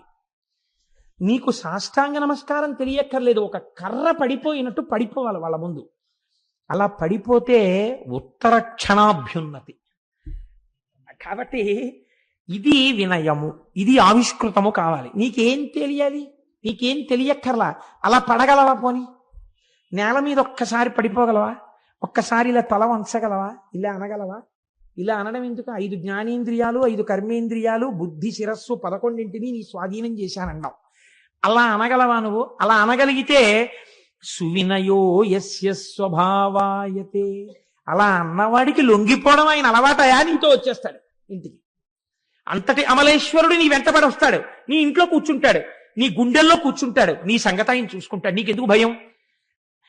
తస్మిన్ మే హృదయం సుఖేన రమతాం. నీ హృదయంలో కూర్చుని నిన్ను కూడా ఆనంద స్వరూపుణ్ణి చేస్తాడు, సుఖమిస్తాడు నీకు, నిన్ను రమింప చేస్తాడు. సాంబే పరబ్రహ్మణి. అటువంటి అంబతో కూడినటువంటి పరమేశ్వరుడు ఉన్నాడే, ఆయన అమలేశ్వరుడై ఉన్నాడు. ఆయన్ని తెచ్చుకోవడం నువ్వు నేర్చుకో. మనకి ఇటువంటి స్థితిని పొందినటువంటి వాళ్ళు నాయనార్లలో ఒక మహానుభావుడు ఉన్నాడు. ఆయన్ని అమర్నీతి నాయనారని పిలుస్తుంటారు. ఈ అమర్నీతి నాయనార్ది ఒక చిత్రమైనటువంటి స్వరూపం. ఎందుచేత అంటే ఈయన భగవంతుణ్ణి అపారమైనటువంటి భక్తితో కొలిచాడా అంటే భగవంతుణ్ణి కొలిచాడని మీరు చెప్పలేరు. ఆయన భాగవతుల్ని కొలిచాడు. ఇదో చిత్రం. భగవంతుణ్ణి కొలవడం గొప్ప, భాగవతుల్ని కొలవడం గొప్ప. అంటే భాగవతుల్ని కొలవడం చాలా గొప్ప. భగవంతుణ్ణి ప్రేమించిన కన్నా భాగవతుల్ని ప్రేమించిన వాడిని చూసి భగవంతుడు సంతోషిస్తాడు. నాకు ఉపకారం చేయడం కన్నా నా కొడుకు పరుసు ఎవరో కొట్టేసినప్పుడు అదేంటి స్టేషన్లో టికెట్ కొనుక్కోవడం ఎలా అని చెప్పి దిక్కులు చూస్తున్న నా కొడుకుని గుర్తుపట్టి, నువ్వు కోటేశ్వరారు అబ్బాయి కదా, ఏం బాబు ఇలా నించున్నా అంటే, ఎవరో పరుసు కొట్టేశారండి, ఆ పండక్కి ఇంటికి వెడదాం అనుకున్నాను, టికెట్ కొనుక్కోవడానికి డబ్బులు లేవు, ఎలాగా అని నిలబడిపోయాను, ఇక్కడ నాకు ఎవరు తెలియదంటే, పర్వాలేదులే నాయన నేను ఇస్తాను డబ్బులు, కొనుక్కో, మీ నాన్నగారు నాకు పరిచయం అయ్యా అని చెప్పేసి ఒక టికెట్ కొని ఇచ్చారనుకోండి. మా అబ్బాయి వచ్చి, నాన్నగారండి నిన్న నా పరుసు కొట్టేస్తే ఫలానా వారండి ఆయన నాకు టికెట్ కొనిస్తే వచ్చానన్నారు అనుకోండి, నా జీవితాంతం మీరు నాకు జ్ఞాపకం ఉంటారు. అంటే ఒక ఉదాహరణ చెప్పాను, మా అబ్బాయికి అలా పరుసు పోవాలి, మీరు టికెట్ కొనాలని నా ఉద్దేశం కాదు, లేకపోతే ఉపకారం చెయ్యమని నా ఉద్దేశం కాదు. కానీ తన వారికి చేసిన ఉపకారం తనకి బాగా జ్ఞాపకం ఉంటుంది. అందుకని ఈయన ఏం చేసేవాడంటే ఒక గొప్ప సత్రం కట్టాడు. భాగవతులందరూ కూడా అక్కడికి వచ్చి భోజనం చేసేవారు. చక్కటి భోజనం పెట్టేవాడు. వాళ్ళకి రోజు వస్త్రదానం చేసేవాడు. ఈ భాగవతులందరూ భగవంతుడిని నమ్మినవారు కాబట్టి ఇవి నేను ఇవ్వడం వల్ల ఈశ్వరుడు ప్రీతి చెందుతున్నాడనేవాడు, అందుకు ఇస్తున్నాననేవాడు. పొంగిపోతుండేవాడు, పరమ సంతోషపడిపోతుండేవాడు. ఇలా చేస్తుండగా కొన్నాళ్ళకి శంకరుడు చూశాడు, నీ గొప్పతనాన్ని లోకంలో ప్రకాశింప చెయ్యాలరా, నేను ఇలా విడిచిపెట్టేస్తానా అన్నాడు. ఇదే వినయంతో ఒక్కసారి భగవంతుడు ముందు నిలబడితే ఎలా హృదయంలో దూరి రక్షిస్తాడో చూపించడం అమర్నీతి నాయనారి యొక్క జీవితం. ఒకనాడు శంకరుడు బ్రహ్మచారి రూపంలో వచ్చాడు. ఓ గోచి ఒకటి పెట్టుకున్నాడు. పెట్టుకుని ఆ దర్భలు చేత్తో పట్టుకున్నాడు. ఓ గొడుగేసుకున్నాడు. వామనమూర్తి వచ్చినట్టు వచ్చాడు. వస్తే ఈయన గబగబా ఎదురెళ్ళాడు. ఓయ్ రుద్రాక్షమాలలు వేసుకుని విభూతి పెట్టుకుని ఎంత అందంగా ఉన్నాయి ఓయ్ పిల్లడా, చాలా సంతోషం, ఇవాళ నువ్వు మా యొక్క సత్రంలో ఉండి కొద్దిగా భోజనం చేసి హాయిగా ఉండి వెళ్ళాలి నాయన అన్నాడు. తప్పకుండా మీ సత్రంలో ఉంటాను, తప్పకుండా మీరు పెట్టిన భోజనం చేసి పెడతాను, కానీ ఒక్కసారి నదికి వెళ్ళి స్నానం చేసి వస్తాను. నాకు ఉన్నవే 2 గోచీలు, ఒంటి మీద ఒకటి ఉంటుంది, ఒకటి దండానికి కట్టి ఉంటుంది. ఈ దండానికి కట్టినటువంటి గోచి ఆరలేదు, వచ్చిన బాధ ఇంకా తడిగా ఉంది, నీకు ఇస్తాను, దీన్ని ఆరై. ఎలా ఆరేయాలో తెలుసా? బాగా ఎండగా ఉన్న చోట ఆరై. నేనేం చేస్తానంటే అలా వెళ్ళి స్నానం చేసి ఇలా వస్తాను. నువ్వు నాకు ఆ పొడిగోచి, ఈ తడిగోచి విప్పేసి పొడిగోచి పెట్టుకుని భోజనం చేస్తాను. ఆయన అన్నాడు అదెంత పని, తప్పకుండా. అంటే ఆయన అన్నాడు ఇదేదో ఒట్టి గోచి అనుకోకు, మహామహిమాన్వితమైన గోచి, కాబట్టి దీన్ని చాలా జాగ్రత్తగా ఉంచాలి సుమా. తప్పకుండానండి అలాగే ఉంచుతానన్నాడు.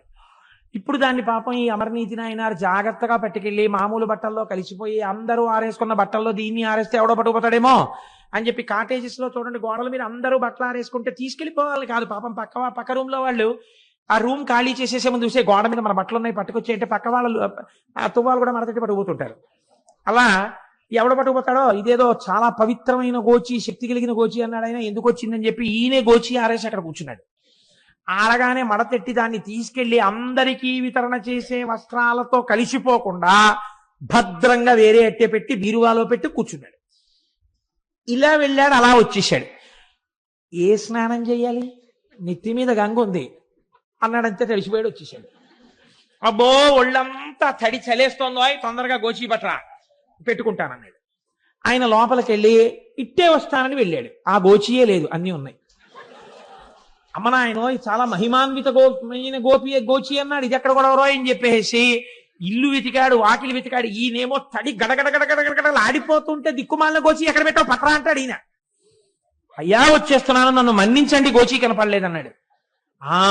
నాకు అర్థమైంది, నీ కన్ను నా మీదే పడింది, నాకొక మహిమాన్వితమైన గోచి ఉందని, ఎప్పటికైనా నేను నిన్ను చూడ్డానికి వస్తానని, నాకు కొత్త బట్టలు పెట్టే ప్రయత్నంలో ఈ పాత గోచి కొట్టేయచ్చని, దానివల్ల మహిమలు పొందొచ్చని నా గోచి కాజేశావు. హమ్మ వైశ్యుడా, నీ సంగతి నాకు తెలియదనుకున్నావా?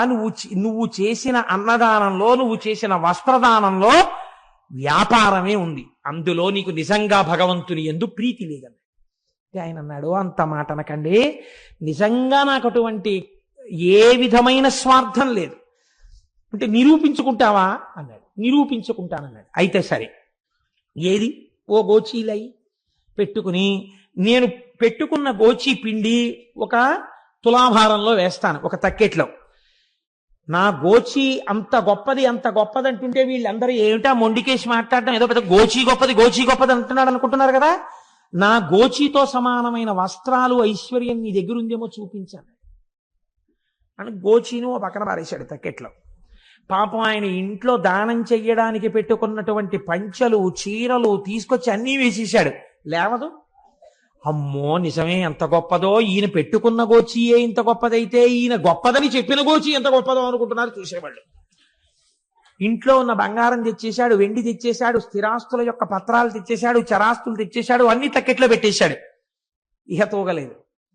ఆలోచించాడు, ఓహో వచ్చినవాడు సామాన్యుడు కాడనుకున్నాడు.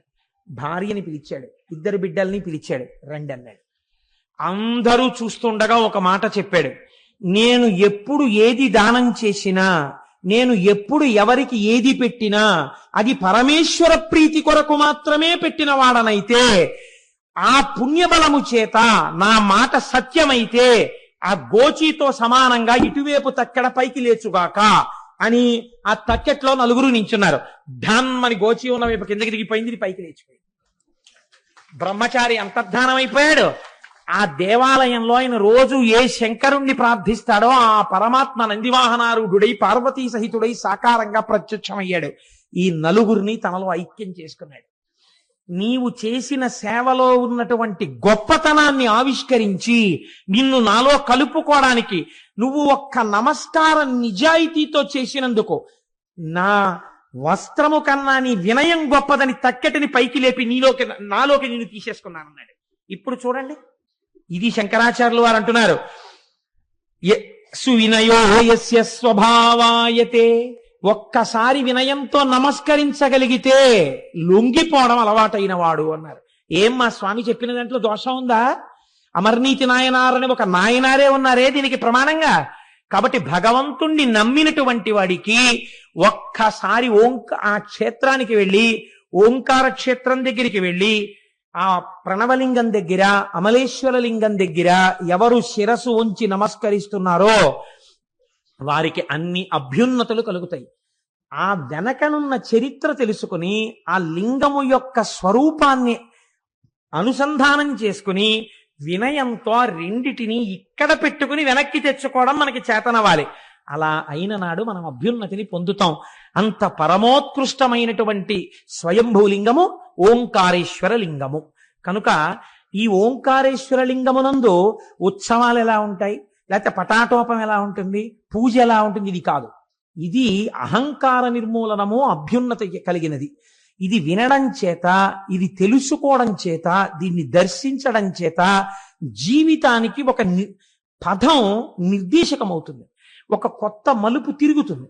కాబట్టి కేవలం విన్నంత మాత్రం చేత, నేను ఒక మాట చెప్తాను, మీరేమనుకోకండి, నిజంగా ఓంకారేశ్వరం వెళ్ళామనుకోండి, అసలు ఇలా అనుసంధానం చేసుకోవాలని కానీ, దాన్ని ఇలా చూడాలని కానీ మనకి తెలియకపోవచ్చు. అక్కడికి వెళ్ళకపోయినా ఇక్కడ కూర్చుని మీరు దాన్ని మనస్సులో చూస్తున్నారనుకోండి, మీకు క్షేత్రముతో పాటు ఆ లింగం కూడా ఇప్పుడే ఇక్కడే మీ హృదయంలోకి వచ్చేసింది. అందుకే శివమహాపురాణంలోకి జ్యోతిర్లింగాల యొక్క చరిత్రని తీసుకురావడానికి కారణం అది. కాబట్టి ఇప్పుడు ఓంకారేశ్వరము మనం పూర్తి చేయగలిగాం ఈశ్వరానుగ్రహంతో. ఇప్పుడు మనం భీమేశ్వర జ్యోతిర్లింగ దర్శనం వైపుకి వెడదాం. ఈ భీమేశ్వర జ్యోతిర్లింగం గురించి ప్రార్థనా శ్లోకంగా ఒక మాట చెప్తారు. యోడాకినీశాకినికా సమాజైః నిషేవ్యమాన పిచితాశనైశ్చ సదైవ భీమాదిపదం ప్రసిద్ధం తం శంకరం భక్తహితం నమామి. ఇక్కడ ఉండేటటువంటి శంకరుణ్ణి భీమలింగము అని పిలుస్తారు. భీమ అన్న నామం మీరు రోజు చదువుతున్నారు శివాష్టోత్తరంలో. ఈ భీమ అన్న నామం శివాష్టోత్తరంలో ఉంది, విష్ణు సహస్రనామ స్తోత్రంలో కూడా ఉంది. మీరు విష్ణు సహస్రం చదివేటప్పుడు ఈ భీమ అన్న నామం వస్తుంది. మీరు చూడండి, ఇది చాలా చిత్రాతి చిత్రమైనటువంటి స్వయంభూలింగం. ఆయన మీరు రమణాశ్రమంలోకి వెళ్ళగానే ఇటినరీ ఇస్తారు మీకు. ఇటినరీ అంటే ఏ నిమిషం నుంచి ఏ నిమిషం వరకు ఆశ్రమంలో కార్యక్రమాలు జరుగుతాయో ఆ ఇటినరీ ఇస్తారు. మీరు భోజనానికి ఎన్ని గంటలకు రావాలో, తాళాలు ఎవరిస్తారో, ఎవరు మిమ్మల్ని తీసుకెళ్లి రూమ్లో దింపుతారో అవన్నీ ఆయన చెప్తారు. చెప్పి మీ చేతికి తాళం చెవులు ఇస్తారు. వీళ్ళని ఆశ్రమంలో ఉండేటటువంటి విషయాల్ని నిర్దేశం చేసేవారు. మంత్రోపదేశం చేసిన గురువు ఉంటారు, వారిని బోధక గురువు అంటారు. మంత్రోపదేశం చేసిన గురువు మిమ్మల్ని కూర్చోపెట్టుకునేవి చెప్పక్కర్లేదు, కానీ మీరు ఏవి చదువుకుని నేర్చుకున్నా అవన్నీ ఆయన వల్ల ప్రకాశించినట్టే లెక్క శాస్త్రంలో. బోధక గురువు. ఈ బోధక గురువు కన్నా పై స్థాయిలో ఉంటారు వారు పరమ గురువు, చంద్రశేఖర బ్రహ్మచార్య స్వామి వంటి మహాపురుషులు. ఇప్పుడు ఒక వ్యక్తి, ఒక శిష్యుడు చిన్నప్పుడు పాఠం చెప్పినటువంటి గురువు గారు కనపడగానే ఆయన దగ్గర దండల్లా పడతాడు. ఇప్పుడు ఇద్దరూ కలిసి నడుస్తున్నారు అనుకోండి, వీళ్ళిద్దరికి ఆశ్రమంలో విషయాలు చెప్పినటువంటి గురువు కనపడ్డాడు అనుకోండి, ఆయన దగ్గర వీళ్ళిద్దరూ దండల్లా పడిపోతారు, ఇద్దరూ పడిపోతారు దండంలాగా. ఇప్పుడు వీళ్ళ ముగ్గురు నిలబడి ఉన్నారనుకోండి, ఈయనకి మంత్రోపదేశం చేసిన గురువు వచ్చారనుకోండి, వీళ్ళ ముగ్గురు ఆయన ముందు పడిపోతారు దండల్లా.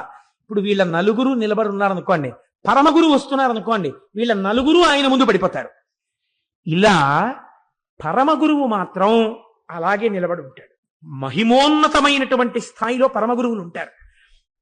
కనుక గురువుల యొక్క మెట్లు ఏ స్థాయిలో ఉంటాయో మనకి ఇక్కడ ఉండేటటువంటి చిత్రం కూడా అలాగే ఉంటుంది. ఇక్కడ ఉండేటటువంటి చిత్రము అంటే ఒక విషయాన్ని మీరు అర్థం చేసుకోవాలి. ఇప్పుడు చూడండి, నోటి మాట చెప్పనక్కర్లేకుండానే ఒక స్థాయి గురువు దగ్గర మోకరిల్లిపోతున్నాడు. ఇందులో మీరు ఈయన ఇంకా అయితే చాలా తక్కువవాడండి, ఆయన గొప్పవాడడానికి ఏముండదు. ఎవరి గొప్పతనం వారికి ఉంటుంది. ఉంటూనే ఒకరి దగ్గర ఒకరి వినయంతో పడిపోతుంటారు. ఇది భీమశబ్దం చేత మీరు అన్వయం చేయాలి. అంతేకాని అర్థం లేకుండా దాన్ని అన్వయం చేస్తే తప్పైపోతుంది. ఇప్పుడు మీరు చూడండి, ఉదాహరణకి అగ్నిహోత్రుడు పనికిమాలిన వాడని మీరు చెప్పకూడదు. అగ్నిహోత్రుడు చాలా గొప్పవాడు. ఒక ఆఫీసర్ గారు ఉన్నారనుకోండి, ఒక డిస్ట్రిక్ట్ లెవెల్ ఆఫీసర్ గారు ఉన్నారు. ఆ డిస్ట్రిక్ట్ లెవెల్ ఆఫీసర్ గారి దగ్గరికి ఒక సెక్రటరీ వచ్చాడు అనుకోండి, సెక్రటేరియట్ నుంచి. ఈయన లేచి ఆయనకి నమస్కారం చేస్తాడు.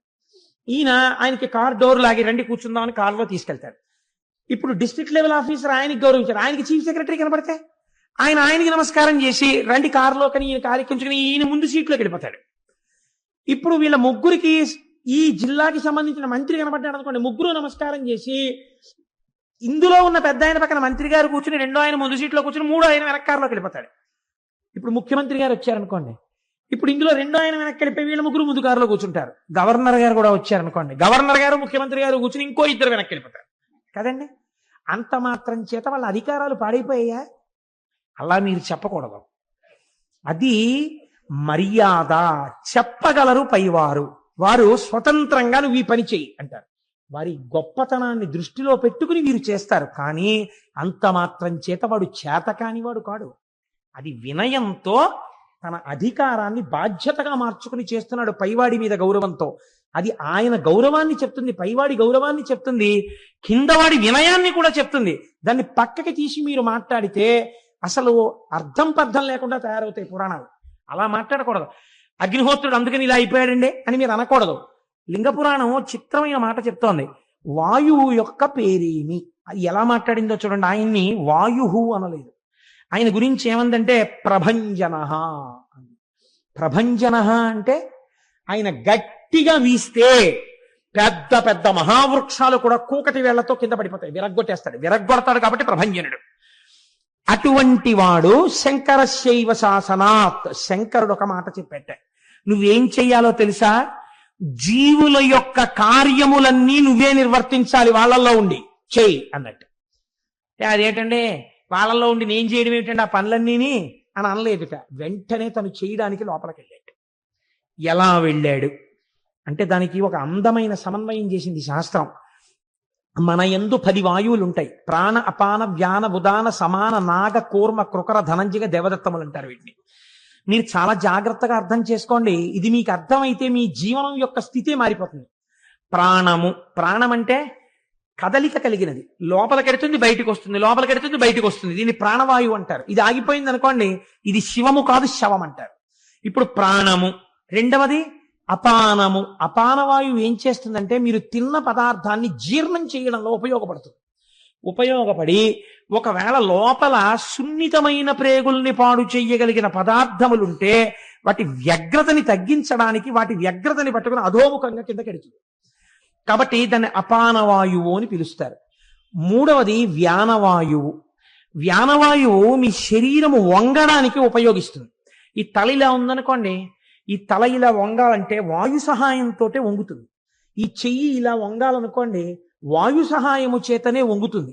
అందుకే వాయు సంబంధము వాత సంబంధము. పక్షవాతం వచ్చిందండి అంటారు. పాక్షికంగా ఇంకా శరీరం వంగడం ఆగిపోతుంది. కాబట్టి వాయు సంబంధమే వాత సంబంధం అవుతుంది. కాబట్టి ఇప్పుడు ఏమైంది? లోపల ఉన్న వ్యానవాయువు వలన శరీరము ఎక్కడెక్కడ వంగాలో అక్కడక్కడ వంగుతుంది. అక్కడ వాయువునందు దోషం అయిందనుకోండి, అక్కడ వంగదు. వంగకపోతే ఏదో దోషం వచ్చిందనమాట. శివుని యొక్క అనుగ్రహము అక్కడ తగ్గిందనమాట. ఏదో వృద్ధాప్యం వచ్చేసిన తర్వాత ఏదో నొప్పులు వస్తే నేను దానికి చెప్పట్లేదు. రాకూడని వయసులో రాకూడదు. వృద్ధాప్యం వచ్చిన తర్వాత ఎవరికైనా వస్తుంది, దానికి దోషం పట్టక్కర్లేదు. చాలా చిన్నతనంలో మోకాళ్ళ నొప్పులు వచ్చేస్తే నువ్వు జాగ్రత్తగా కూర్చుని 11 సోమవారాలు అభిషేకం చేయించుకొని చెప్పాలప్పుడు. కాబట్టి ఇప్పుడు ఏమైంది? వాయు సంబంధంలో దోషం వచ్చింది. వంగవలసినవి వంగట్లేదనమాట.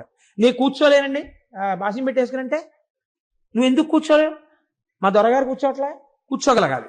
కాబట్టి వ్యానవాయువు, ప్రాణ, అపాన, వ్యాన, ఉదాన, ఇదొక చిత్రమైనటువంటి వాయువు. ఈ వాయువుకే విశ్వకర్మ అని పేరు.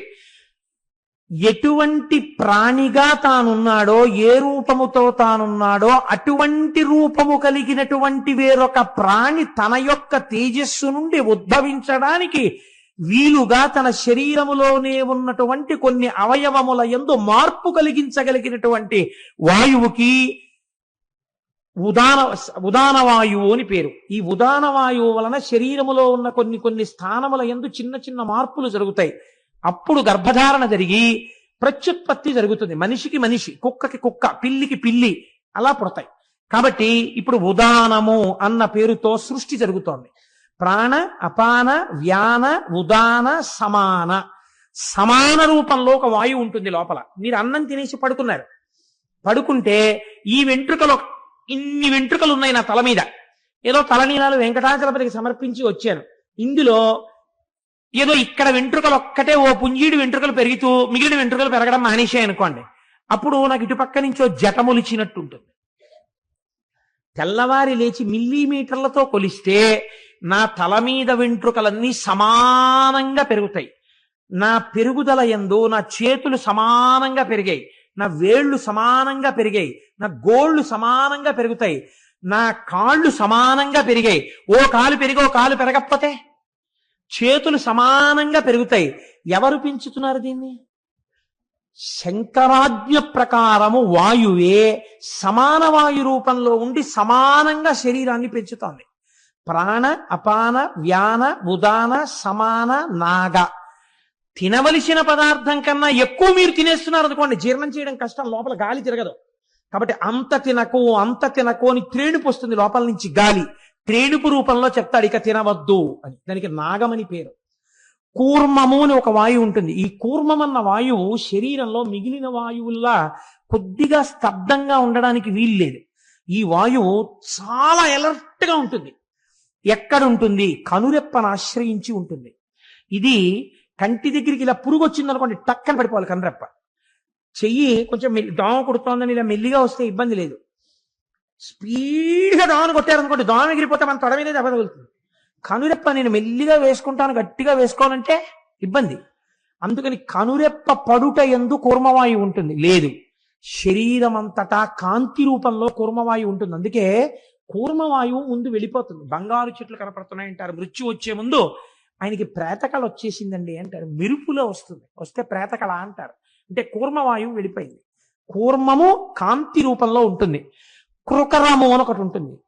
తినవలసిన వేళకి తినకపోతే అబ్బాయి నువ్వు తిను తిను తిను అని ఆకలి రూపంలో మంట పుట్టిస్తుంది ఒక వాయువు. దాన్ని కృకర వాయువు అంటారు.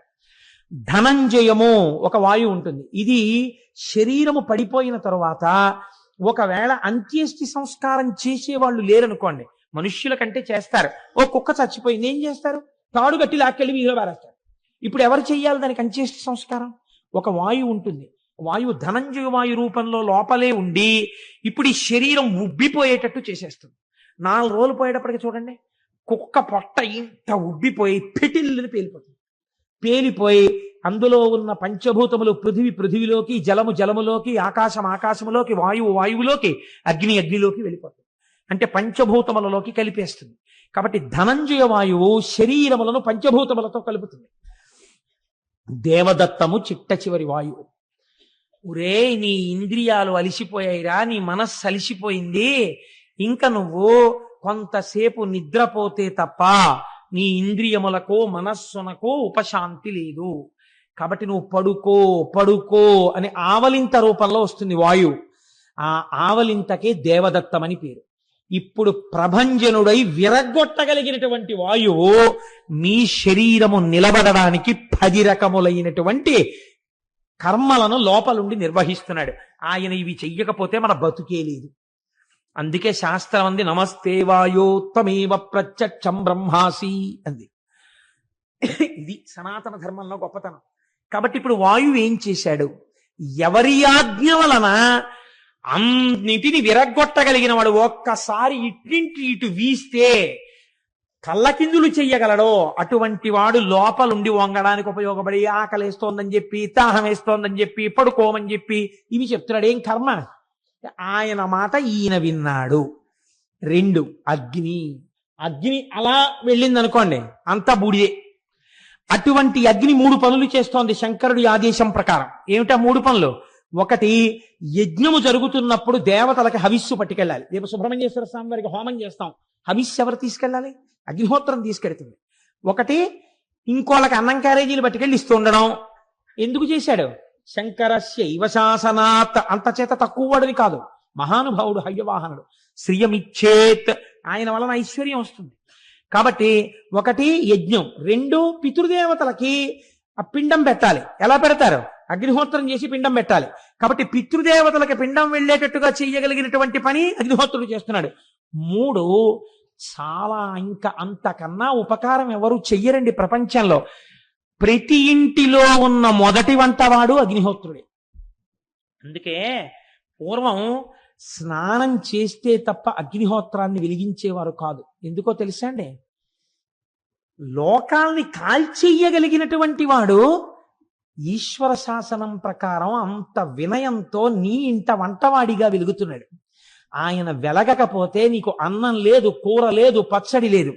అంతటి మహానుభావుడు హవ్యవాహనుడు. ఆయనని నువ్వు కంటితో చూస్తున్నావు. నీ ఇంటి ఐశ్వర్యం ఆయనలోంచి వస్తోంది. ఇష్టం వచ్చినట్టు స్నానం చెయ్యకుండా, శౌచం లేకుండా అగ్నిహోత్రం మీద పచనం చేసేవారు కాదు పదార్థం. అందుకే పూర్వం ఇంట్లో ఉన్న వాళ్ళందరికీ సంస్కారం ఎందుకుండేదో తెలుసా అండి? అంత గొప్ప గొప్ప వాళ్ళుగా, అంత మంచి వాళ్ళుగా ఎందుకుండేవారో తెలుసా అండి? నాకు తెలుసు. నాకు తెలిసి అంటే మీకు తెలియదని కాదు. నా చిన్నతనంలో వంట చేస్తే పొయ్యిలో కర్రలు పెట్టి మొట్టమొదట నీతిని వేసి అగ్నిహోత్రం వెలిగించి వెంటనే నిలబడి మడిబట్ట కట్టుకుని దివిషద్వద్గముని ముఖంబునను సంతృప్తింగాంచు నిన్నీషు గా స్తవముల్ శృతులు జగదాంతర్యామివని హవనీయము అని శ్లోకం చెప్పి నమస్కారం చేసి ఆ తర్వాత గిన్నె పెట్టేవారు. మళ్ళీ అన్నమంతా వండేసిన తర్వాత మహానైవేద్యానికి పంపించేసే ముందు కొంచెం అన్నం తీసి నేతిలో ముంచి అగ్నిహోత్రంలో వేసి తర్వాత కట్టెల్లాగేవారు. ఆ అన్నం ఆ రోజుల్లో అలా వండిన అన్నం తిన్నాం కాబట్టి ఇంకా 4 శ్లోకాలు చెప్పగలుగుతున్నానేమో. లేకపోతే ఎక్కడి నుంచి వస్తుంది ఆ సంస్కారం? కాబట్టి సంస్కారం ఎక్కడి నుంచి వస్తుందంటే, మంచి బుద్ధి ఎక్కడి నుంచి వస్తుందంటే, ఈ దేశంలో ఇంతమంది మహనీయులు ఎందుకు పుట్టారంటే తల్లి వండిన అన్నంలో ఆ గౌరవం ఉంది. పోనీ అంత గౌరవం ఆ స్టవ్లో, ఆ గ్యాస్ స్టవ్లో నెయ్యి పొయ్యలేను కదండి, పీడాబోయేది.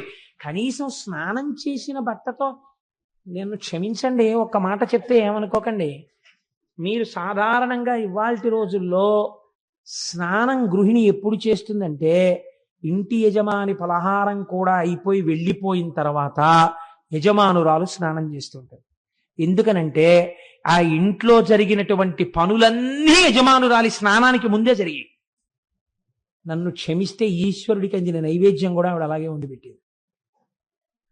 ఏమిటి శౌచం? ఇంట్లో పిల్లలకి సంస్కారాలు రమ్మంటే ఎక్కడి నుంచి వస్తాయి? దేశానికి అభ్యున్నతి రమ్మంటే ఎక్కడి నుంచి వస్తుంది? మనుష్యుల మనస్సులు బాగుండాలంటే ఎందుకు బాగుంటాయి? కనీసంలో కనీసం ఒక స్నానం చేసి అగ్నిహోత్రాన్ని దగ్గరికి వెళ్ళి వెలిగించగానే ఒక్క నమస్కారం చేసి, ఈశ్వర హవ్యవాహనుడు మా కోసం అగ్నిహోత్రంలో పచనం చేయడానికి ప్రకాశిస్తున్నావు, నీకు ఒక నమస్కారం అని చెప్పవలసిన బాధ్యత మన మీద ఉందా లేదా? కృతజ్ఞతగా మీరు ఆలోచించండి. ఇది నేర్చుకోమని చెప్తోంది శాస్త్రం. ఇలా శాసించిన వాడు ఒకడున్నాడు, వాడి వలన ఆయన వింటున్నాడు నీ మాట, అతని కర్మ. కాబట్టి ఇప్పుడు ఈ 3 పనులు ఆయన చేస్తున్నాడు. హవ్యం మహతి దేవానాం కవ్యం కవ్యాసినామపి పాకంచ కురుతే వహ్ని శంకరశైవ శాసనాత్. పాకంచ కురుతే వహ్ని, నీకు వంట చేసి పెడుతోందయా? ఈ 3 పనులు చెయ్యవలసిన అవసరం లేని అగ్నివాయువు చేస్తున్నారు. వాళ్ళిద్దరూ ఒకరి పక్కన ఒకరు ఉంటే అసలు ఏమైనా చేసేస్తారు. నీ ఇంట్లో ఇద్దరు ఒకరి పక్కన ఉండి కూడా ఎందుకు ఏమీ చేయట్లేదో తెలుసా? ఆయన శాసనాన్ని బట్టి పూజా మందిరంలో నువ్వు ఆయనకి నమస్కరిస్తావు కాబట్టి ఇక్కడ ప్రమాదం లేకుండా వాళ్ళిద్దరిని అలా నిలబెడుతున్నాడు ఆయన. ఏం నీకు కృతజ్ఞత ఉండక్కర్లా? ఇది భీమహ. ఇలా నిలబెట్టిన వాడెవడో, ఎవడు శాసించగలిగాడో, ఎవడు నిన్ను నిలబెట్టాడో జ్ఞాపకం చేసుకో. నువ్వు నమస్కరించవద్దా ఆయనకి? వాడు భీమహ, వాడు ఎదురులేని శాసనం ఉన్నవాడు. ఇప్పుడు ఆ జ్యోతిర్లింగం ఎందుకు వచ్చింది భీమ నామంతో అంటే, శివమహాపురాణంలో అన్నారు, పూర్వకాలమునందు సహ్యపర్వత శిఖరముల మీద 2 రాక్షసులు ఉండేవారు. ఆయన పేరు కర్కటుడు, ఆయన భార్య పేరు పుష్కసి. ఈ కర్కటుడు పుష్కసి అన్న వాళ్ళకు ఓ రాక్షసి పిల్ల పుట్టింది, అంతే కదా, ఎవరికి వాళ్ళే కదా పుట్టాలి. రాక్షసి పిల్లకి కర్కసి, రాక్షసి పిల్లగా ఉంటుంది అంటే రాక్షసి అయింది, చాలా పెద్దదయింది. నేను ఎందుకు ఈ మాట్లాడుతున్నానో మీరు గమనించి ఉండాలి. స్నానం చెయ్యకుండా శౌచం లేకుండా అగ్నిహోత్రాల దగ్గరికి వెళ్ళి వంట చేసేవాళ్ళు పుష్కసి అయితే వాళ్ళ కడుపున పుట్టిన వాళ్ళు రాక్షసిలే అవుతారు, అత్తవారింటిని కూడా నాశనం చేయడానికి ఈ సంస్కారంతో కదండి. కాబట్టి కర్కసి వాళ్ళ కడుపున పుట్టింది. పుట్టి కర్కసి పెరిగి పెద్దదవుతాడు, పెరిగి పెద్దదై యవ్వనంలోకి వచ్చింది. ఈ అమ్మాయికి తగిన సంబంధం చూడాలి. తగిన సంబంధం అంటే ఏంటి? అగ్నిహోత్రానికి నమస్కరించేవాడు ఎందుకు, అగ్నిహోత్రం చేసేవాడు సంధ్యావందనం చేసేవాడు ఈవిడికి ఎందుకు, పనికి మన గుడుకుమని మింగేస్తుంది. అందుకని ఈవిడికి తగిన వాడంటే ఈవిళ్ళే ఉండేవాడు వాడు కావాలి. అందుకని అలాంటి వాడిని ఒకడిని వెతికారు. ఎవరు వాడు? విరాధుడు. రావణాసురుడి ఆజ్ఞలు పరిపాలన చేస్తుంటాడు వాడు. రామాయణ అరణ్యకాండలో మీరు విన్నారు కదా, ఆ విరాధుడు 14,000 మంది రాక్షసులతో అక్కడ మనకి అరణ్యమాసంలో కనబడతాడు. ఆ విరాధుడు అన్న రాక్షసుడికి ఇచ్చి పెళ్లి చేశారు. పెళ్లి చేస్తే రామచంద్రమూర్తి అరణ్యవాసానికి వచ్చి ఆ విరాధుడిని సంహరించాడు. ఆ విరాధుడు అరణ్యవాసంలో ముందుకెడుతున్నప్పుడు ఒక చోట కనబడతాడు. ఆ గోతిని తవ్వినటువంటి రాక్షసులు వీళ్ళందరూ ఆ విరాధుడిని రామచంద్రమూర్తి సంహరించారు. ఈవిడికి వైధవ్యం వచ్చింది. ఇప్పుడు ఈవిడికి బాధ కలిగింది. ఎంత రాక్షసుడైనా మొగుడు కదండి, ఇద్దరం కలిసి ఎన్ని తప్పుడు పనులు చేసేవాళ్ళం అని అంటారేంటి? ఇద్దరం కలిసి ఎన్ని మంచి పనులు చేసామంటారు. ఒక్కనాడు సంధ్యావందనం అక్కర్లేకుండానే టిఫిన్ చేసేయచ్చు. ఒక్క పూజా మందిరంలో నమస్కారం పెట్టకుండా 2 గంటలు పేపర్ చదువుకోవాలి. అసలు పొద్దున్న నిద్ర లేవగానే పూజా మందిరంలోకి వెళ్ళి కాసేపు కూర్చుని ఆరాధన చేయడం కాదు, లేస్తూనే టీవీ స్విచ్ నొక్కి రిమోట్ లో 1000 ఛానల్స్ చూసుకోవాలి. దేశంలో ఎక్కడేం జరుగుతుందో తను తెలిసేసుకోవాలి. ఏమిడిని ఉద్ధరించారు ఎందుకది? దేవుడి దగ్గర మాత్రం ఓ తడితువ్వాలు కట్టుకుని అక్కడ తెల్లి తిప్పేస్తే చాలు. కాబట్టి ఇలా చేయడానికి తగిన భార్య ఉండాలి. ఎలాంటి భార్య ఉండాలి? ఇప్పుడు ఏమంటే అదేమిటండి అలా చేయకండి, చక్కగా లేవగానే మీరు చక్కగా మర్యాదగా పూజా మందిరంలో చక్కగా సంధ్యావందనం చేసుకోండి, నేను మన్నీళ్ళు పెడతాను అనే భార్య ఉండకూడదు. ఒకవేళ ఆయన పొరపాటున ఎప్పుడైనా ఏదైనా వినివిసే రేపటి నుంచి అయితే పొద్దున్న లేదా నోర్మిండి వాడు అలాగే చెప్తాడు, గుడి తీసుకుని వాడికి ఏంటి పనే పాడా, వాడి మాటలు మీరు విని ఇలా పొద్దున్న 4ంటికి 5ంటికి లేవడాలు 6ంటికి లేవడాలు సంధ్యావందనాలు ఇలాంటివి వెర్రేం పెట్టుకోకండి. ఏదో హీర్ అండ్ ఎంజాయ్, ఏదో వినండి కాసేపు కదా. కాబట్టి వాళ్ళిద్దరూ చేసిన తప్పు పనులను అంగీకరిస్తారేంటి? అబ్బాయి ఎంత ఆదర్శ దాంపత్యం అది అనుకుంటారా? నేను ఆ 7ంటికి లేస్తా, ఆయన 6ంటికి లేస్తాను. ఒక్కొక్కసారండి నాకు ఆయనే పట్టుకొచ్చి, నేను యథార్థం చెప్తున్నానండి, నేను ఒకసారి నా కర్మ కొద్దీ నేనే పెడతాను అలాంటి చోట్లకి. ఓ చోటుకి వెళ్ళాను. వెడితే అక్కడ ఒక 4 స్త్రీలు కూర్చుని మాట్లాడుకున్నారు. అందులో ఒక ఆవిడ నాకు బాగా తెలుసు, బ్రాహ్మణ కుటుంబానికి చెందిన ఆవిడ. ఆవిడ మాంసాన్ని ఎన్ని రకాలుగా వండొచ్చో, ఆమ్లెట్ ఎంత బాగా వేయచ్చో, గుడ్డుని ఎలా పగల కొట్టచ్చో ఇవన్నీ చెప్తాను. నాకు చెవి అటు వెళ్ళిపోయి, ఇదేంట్రా ఇంత ఇలా చెప్పేస్తుంది ఈవిడ అని తెల్లబోయి, ఈ మిగిలిన 3 మాంసాహారమును తినడానికి యోగ్యమైన కులముల యందు పుట్టినవారు. వాళ్ళకి ఈవిడ బోధక గురువుగా ఉంది. అక్కడ ఉంటే నేను ఒక గంట పోయిన తర్వాత ఆవిడ ఆ తాదాత్మ్యత నుంచి బయటికి వచ్చి నన్ను చూసింది. చూసి అక్కడికి ఏదో చాలా వినయం కారిపోతున్నట్టు అను నాలిక ఖర్చుకుని, నమస్కారం కోటేశ్వర, గంట నుంచి ఇక్కడే ఉన్నారేంటి? అమ్మా ఉన్నాను, కానీ మీరు ఒక్కసారి ఇలా రండి తల్లి అమ్మా. వచ్చింది. ఏం లేదమ్మా, మీకింత పరిజ్ఞానం ఏ కారణం వల్ల వచ్చింది? పుస్తకాలు చదివి నేర్చుకుంటారా, లేకపోతే ఎవరి దగ్గరైనా చూశారా, మీకు ఎలా తెలిసింది అని అడిగారు. మీ దగ్గర దీని ఎందు పరిణతిని పొందవలసినటువంటి వాళ్ళు శిష్యులు అయి ఉన్నారు, మీరు గురువు అయి ఉన్నారు. ఇంత పరిణతి ఎలా వచ్చింది అన్నారు. అంటే మా ఆయన పిల్లలు ఇవి లేకుండా భోజనం చేయరు కదండి అని. అయ్యి బాబోయ్ అనుకుని, మరి మీ అత్తవారింట్లో మీ మామగారు వాళ్ళు ఏమనరా అన్నాను. అసలు మా అత్తగారికి నాకన్నా చాలా విషయాలు ఆవిడికే తెలుసు, ఆవిడ ఎన్ని నేర్పారు. అమ్మ బాబోయ్ అనుకుని, అమ్మా మీరు ఇటువంటి సంస్కారంతో ఉన్నారని ఎప్పుడైనా పండగకి వెళ్ళినప్పుడు మీ పుట్టింటి వారు అన్నాను. అంటే అసలు మా చిన్నతనం నుంచి మా అమ్మ నాన్నగారే ఇవన్నీ మాకు నేర్పారు. గొడవ వదిలిపోయిందమ్మా, ఎంత గొప్ప కుటుంబం తల్లి, నాకు తెలియక ఇన్నాళ్ళు మిమ్మల్ని గౌరవించాను, నీ నమస్కారం కూడా నాకు అక్కర్లేదు తల్లి అని మనసులో అనుకుని అక్కడి నుంచి వెళ్ళిపోయాను. సరే అది వేరే విషయం అనుకోండి, ప్రారంభ కర్మ వినవలసి వచ్చినాడు కనుక అది తప్పని వాళ్ళు అంటారా? ఎన్నో కారణాలు చూపించి ఈ తప్పే ఉందండి అని, చాపేమిటి జలపుష్పం ఎన్ని పేర్లో పెట్టేసుకుని తినేసేయచ్చు. సరే ఎందుకు వచ్చిన ప్రారంభం, ఎందుకు వచ్చింది, ఇప్పుడు నేను ఎందుకు అవన్నీ చెప్పడం, మహాప్రాణం చెప్తాను. కాబట్టి రాక్షసికి రాక్షసి మొగుడు. ఆ రాక్షసుడు చచ్చిపోతే ఆవిడ బాధపడుతుంది, ఏడిచింది పాపం. ఆవిడ స్థాయిలో ఆవిడ ఏడుపది. కాబట్టి వాడు నన్ను ఉద్ధరించలేదు, బతికున్న నాళ్ళు అనే ఉంది, అయ్యో తగిన వాడు పోయాడని ఆవిడ ఏడిచింది. ఎందుకు ఏడిచిందంటే ఇంతటి ఉత్తముణ్ణి చంపేశాడు రాముడు అని ఏడ్చింది ఆవిడ. అది విచిత్రం. ఎంత గొప్పవాడు నా భర్త విరాధుడు, ఇటువంటి వాడిని రాముడు చంపేశాడు, ఎంతటి దుష్టుడు అది. కాబట్టి ఇప్పుడు రాముడి పట్ల వైరం ఎవరికి ఉందో వాళ్ళ పట్ల మక్కువ పెంచుకుంది.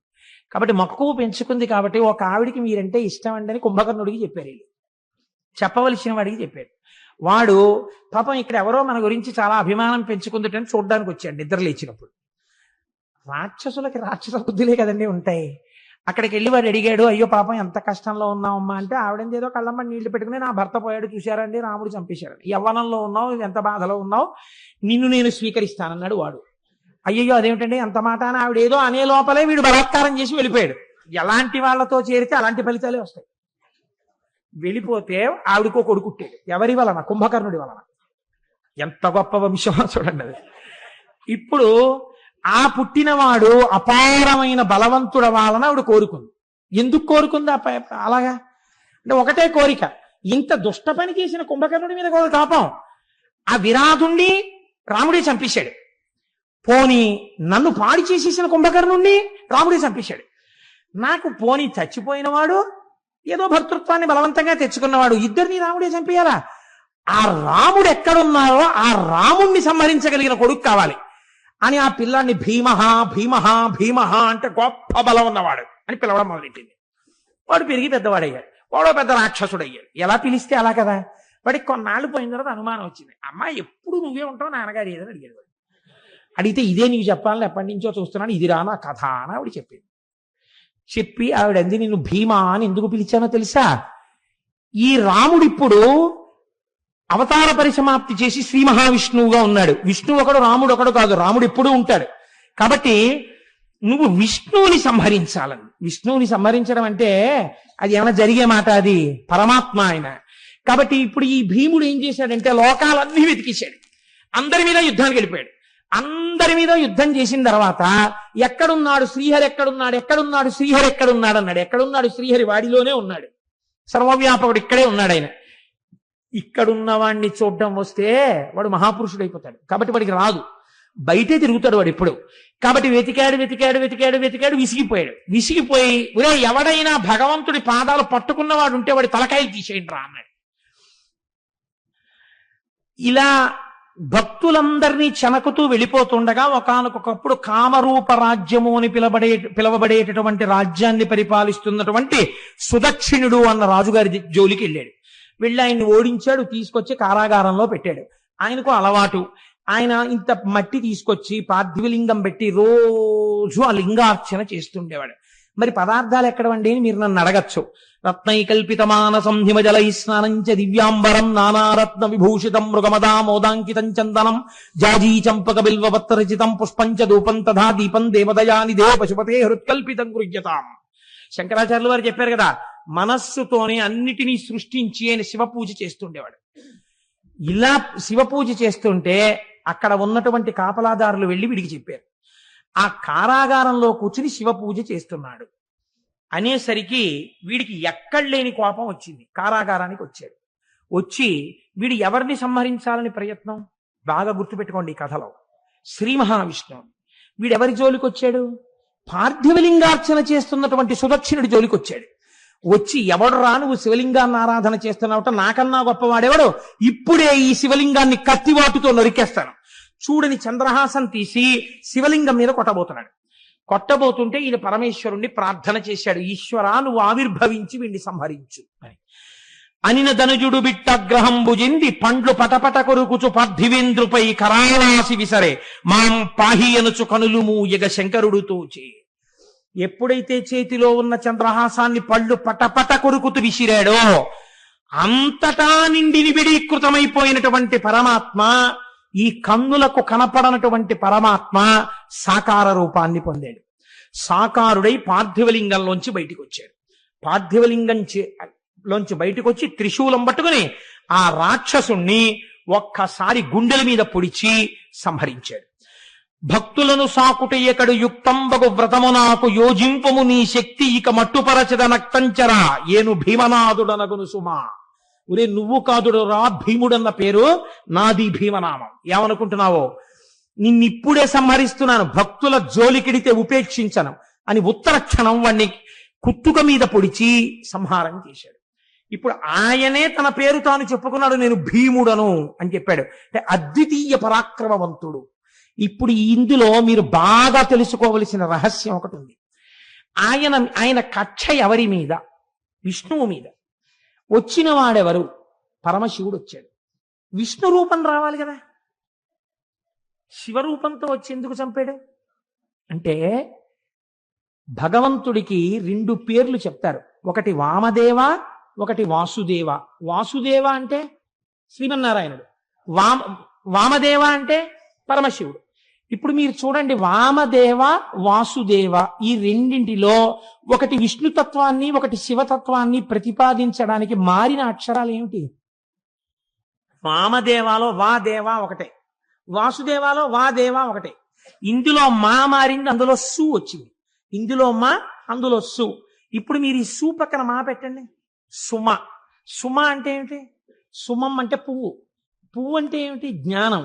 జ్ఞానము మీకు కలిగితే ఆ వామదేవుడు వాసుదేవుడు, వాసుదేవుడు వామదేవుడు. పేర్లు మారే, నామములు మారే, రూపములు మారే, తత్వరీత్యా ఉన్నది ఒక్కటే పదార్థం. అందుకే శివలింగాన్ని పూజించి రాముడికి జోలికి వెళ్ళిన రావణాసురుడి 10 తలలు తెగిపోతున్నప్పుడు శివస్వరూపం ఆపదు. శివస్వరూపం జోలికి వెళ్ళి శ్రీ మహావిష్ణువు యొక్క పాదములు పట్టుకున్న శ్రీ మహావిష్ణువు వచ్చి శంకరుడు చేసేటటువంటి ప్రళయాన్ని ఆపడు. ఎందుచేత? ఉన్నదొక్కటే పదార్థము కనుక. ఏకో దేవ సర్వభూతాంతరాత్మ సర్వభూతాధివాస సాక్షీ చేతో కేవలో నిర్గుణశ్చ అంది వేదం. ఉన్నదొక్కటే పదార్థం, అవసరాన్ని బట్టి రూపాన్ని మారుస్తుంది. ఇక్కడ భీమః ఎటువంటి శక్తి ఉన్నవాడు, మీరు ఏం కోరుకుంటున్నారో అటువంటి శక్తి ఏదైనా మీకు ఇయ్యగలిగినటువంటి వాడు. కాబట్టి ఇప్పుడు ఆ స్థితిలో వచ్చి రాక్షస సంహారం చేసి తన భక్తుడైనటువంటి వాడికి రాజ్యాధికారం ఇచ్చి తదనంతరము మోక్షం ఇచ్చినటువంటి వాడు. ఇది పరమేశ్వరుడు ఈ భీమనామంతో ఏదైనా చేస్తుంటాడు. ఇది మనకి తెలియ చెప్పడానికే మూర్తి నాయనారు వచ్చారు. మూర్తి నాయనారు రోజుల్లో పరమతం వాళ్ళు రాజ్యం చేశారు. ఎక్కడా శివార్చన జరగడానికి వీల్లేదన్నారు. శివుడికి చందన సేవ ప్రీతిపాత్రం కాబట్టి శివాభిషేకం చేస్తే చందనం రాయాలి. పైగా శివాభిషేకం పూర్తి చెయ్యడానికి చందన జలాలతోటే పూర్తి చెయ్యాలి. చందనం కలిపిన జలాలతో తప్ప వేరొక దానితో పూర్తి చేయకూడదని ప్రమాణం. కాబట్టి చందనం లేకపోతే అభిషేకం జరగదు. పైగా అయిపోయిన తర్వాత విభూతి రాసి గంధం రాస్తారు చల్లతనానికి. కాబట్టి ఎక్కడ గంధం చెక్కలు దొరకకుండా చేశాడు రాజు. శివార్చనలు ఎవరైనా రహస్యంగా ఇళ్లలో చేస్తుంటే గంధం లేకపోతే అభిషేకం జరగదని. మూర్తి నాయనారు రాజ్యం అంతా వెతికాడు, ఎక్కడ ఇంత గంధపు చెక్క కూడా దొరకలేదు. ఆయనకి బాధ కలిగింది. గంధపు చెక్కని తీసుకొచ్చి సాన మీద పెట్టి రాస్తే అరిగిపోయి సువాసనతో కూడినటువంటి నజ్జునిస్తోంది. ఈశ్వరుడు ఇచ్చినటువంటి చెక్క నాకు ఉంది, నేను నా మోచేతిని సాన మీద అరగతీస్తాను, వచ్చిన నజ్జుని శివుడికి అలంకారం చేస్తాను, అభిషేకం చేస్తాను గంధంగానని తన మోచేతిని అరగదీశాడు. అరగదీస్తుంటే చర్మం చిట్లిపోయింది, రక్తం కారిపోయింది, మాంసం పక్కకి తప్పుకుంది, ఎముక అరిగిపోతుంది. ఇహ చూడలేకపోయాడు శంకరుడు. తాను ఆయన పెట్టుకున్న పార్థివలింగంలోంచి బయటికి వచ్చి గబగబా చేయి పట్టుకున్నాడు. పట్టుకుని, ఎంత సాహసం చేశావయ్యా, గంధపు కర్ర దొరకలేదని, గంధపు కర్రలు దొరకకుండా రాజు చేశాడని నీ చేతిని సాన మీద అరగదీశావు. రేపటి రోజు నుంచి ఎక్కడెక్కడ ఎలా శివార్చనలు కావాలంటే అలా చేసుకునే విధంగా ఈ రాజ్యాన్ని మారుస్తాను. ఒక్కరోజు, రేపటి రోజు అలా జరుగుతుందన్నాడు. అంతే. ఆ రాత్రి పడుకున్నాడు మూర్తి నాయనార్, రాజు పడుకున్నాడు. మూర్తి నాయనార్ ప్రాతకాలంలోకి శివాలయంలోకి వెళ్ళాడు. ప్రాతకాలంలో రాజు హంసతూలికా తల్పం మించి నిద్ర లేవలేదు. ఎందుకు లేవలేదని దగ్గరికి వెళ్ళారు. రాజు నిద్రలోనే మృత్యువశుడైపోయాడు. ఆయనలో ఉన్న శివుడు తప్పుకుంటే చాలదండి, చనిపోయాడన్నారు. పార్థివ శరీరాన్ని బయట పెట్టేశారు. కొడుకులు లేరు కాబట్టి ఇప్పుడు ఎవరికి ఇవ్వాలి రాజ్యం? ఆ రోజుల్లో ఒక్కటే పరీక్ష. పూలదండని ఏనుగుకిచ్చి ఏనుగునికి కళ్ళకి గంతలు కట్టి వదిలేరు. అది ఎవరిని చూసినప్పుడు దండ వారి మెళ్ళో వేస్తుందో వారికి పట్టాభిషేకం చేస్తా ఉన్నారు. మూర్తి నాయనార్ దేవాలయంలోంచి బయటికి వస్తున్నాడు. ఏనుగటుగా వెళ్ళింది. మూర్తి నాయనార్ వాసన తగలగానే 2 కాళ్ళు జాపి భూమి మీద చోటిచ్చి కాళ్ల మించి ఆయన్ని పైకెక్కించుకుంటూ దండ వేసి తన మూపున కూర్చోబెట్టుకుని అంతఃపురానికి తీసుకెళ్ళింది. ఈయనకే పట్టాభిషేకం చేద్దామని మరునాడు మూర్తి నాయనార్నే రాజుగా అభిషేకం చేశారు. ఆయన అన్నాడు, నాకు అభిషేక జలాలతో సామ్రాజ్య పట్టాభిషేకం వద్దు, నాకు విభూతితో అభిషేకం చేయండి అన్నాడు. భస్మతో అభిషేకం చేయించుకుని నేను బంగారు కిరీటం పెట్టుకోను, రుద్రాక్ష కిరీటం పెట్టుకుంటానని రుద్రాక్షల కిరీటం పెట్టుకున్నాడు. ఎక్కడ చూసినా శివార్చనలు చేయించాడు. రాజ్యం 3 పువ్వులు 6 కాయలుగా పరిఢవిల్లింది. కనుక మీరు ఆలోచించండి, పరమేశ్వరుడు అన్నవాడు ఏది చెయ్యలేడు, ఏదైనా చెయ్యగలడు.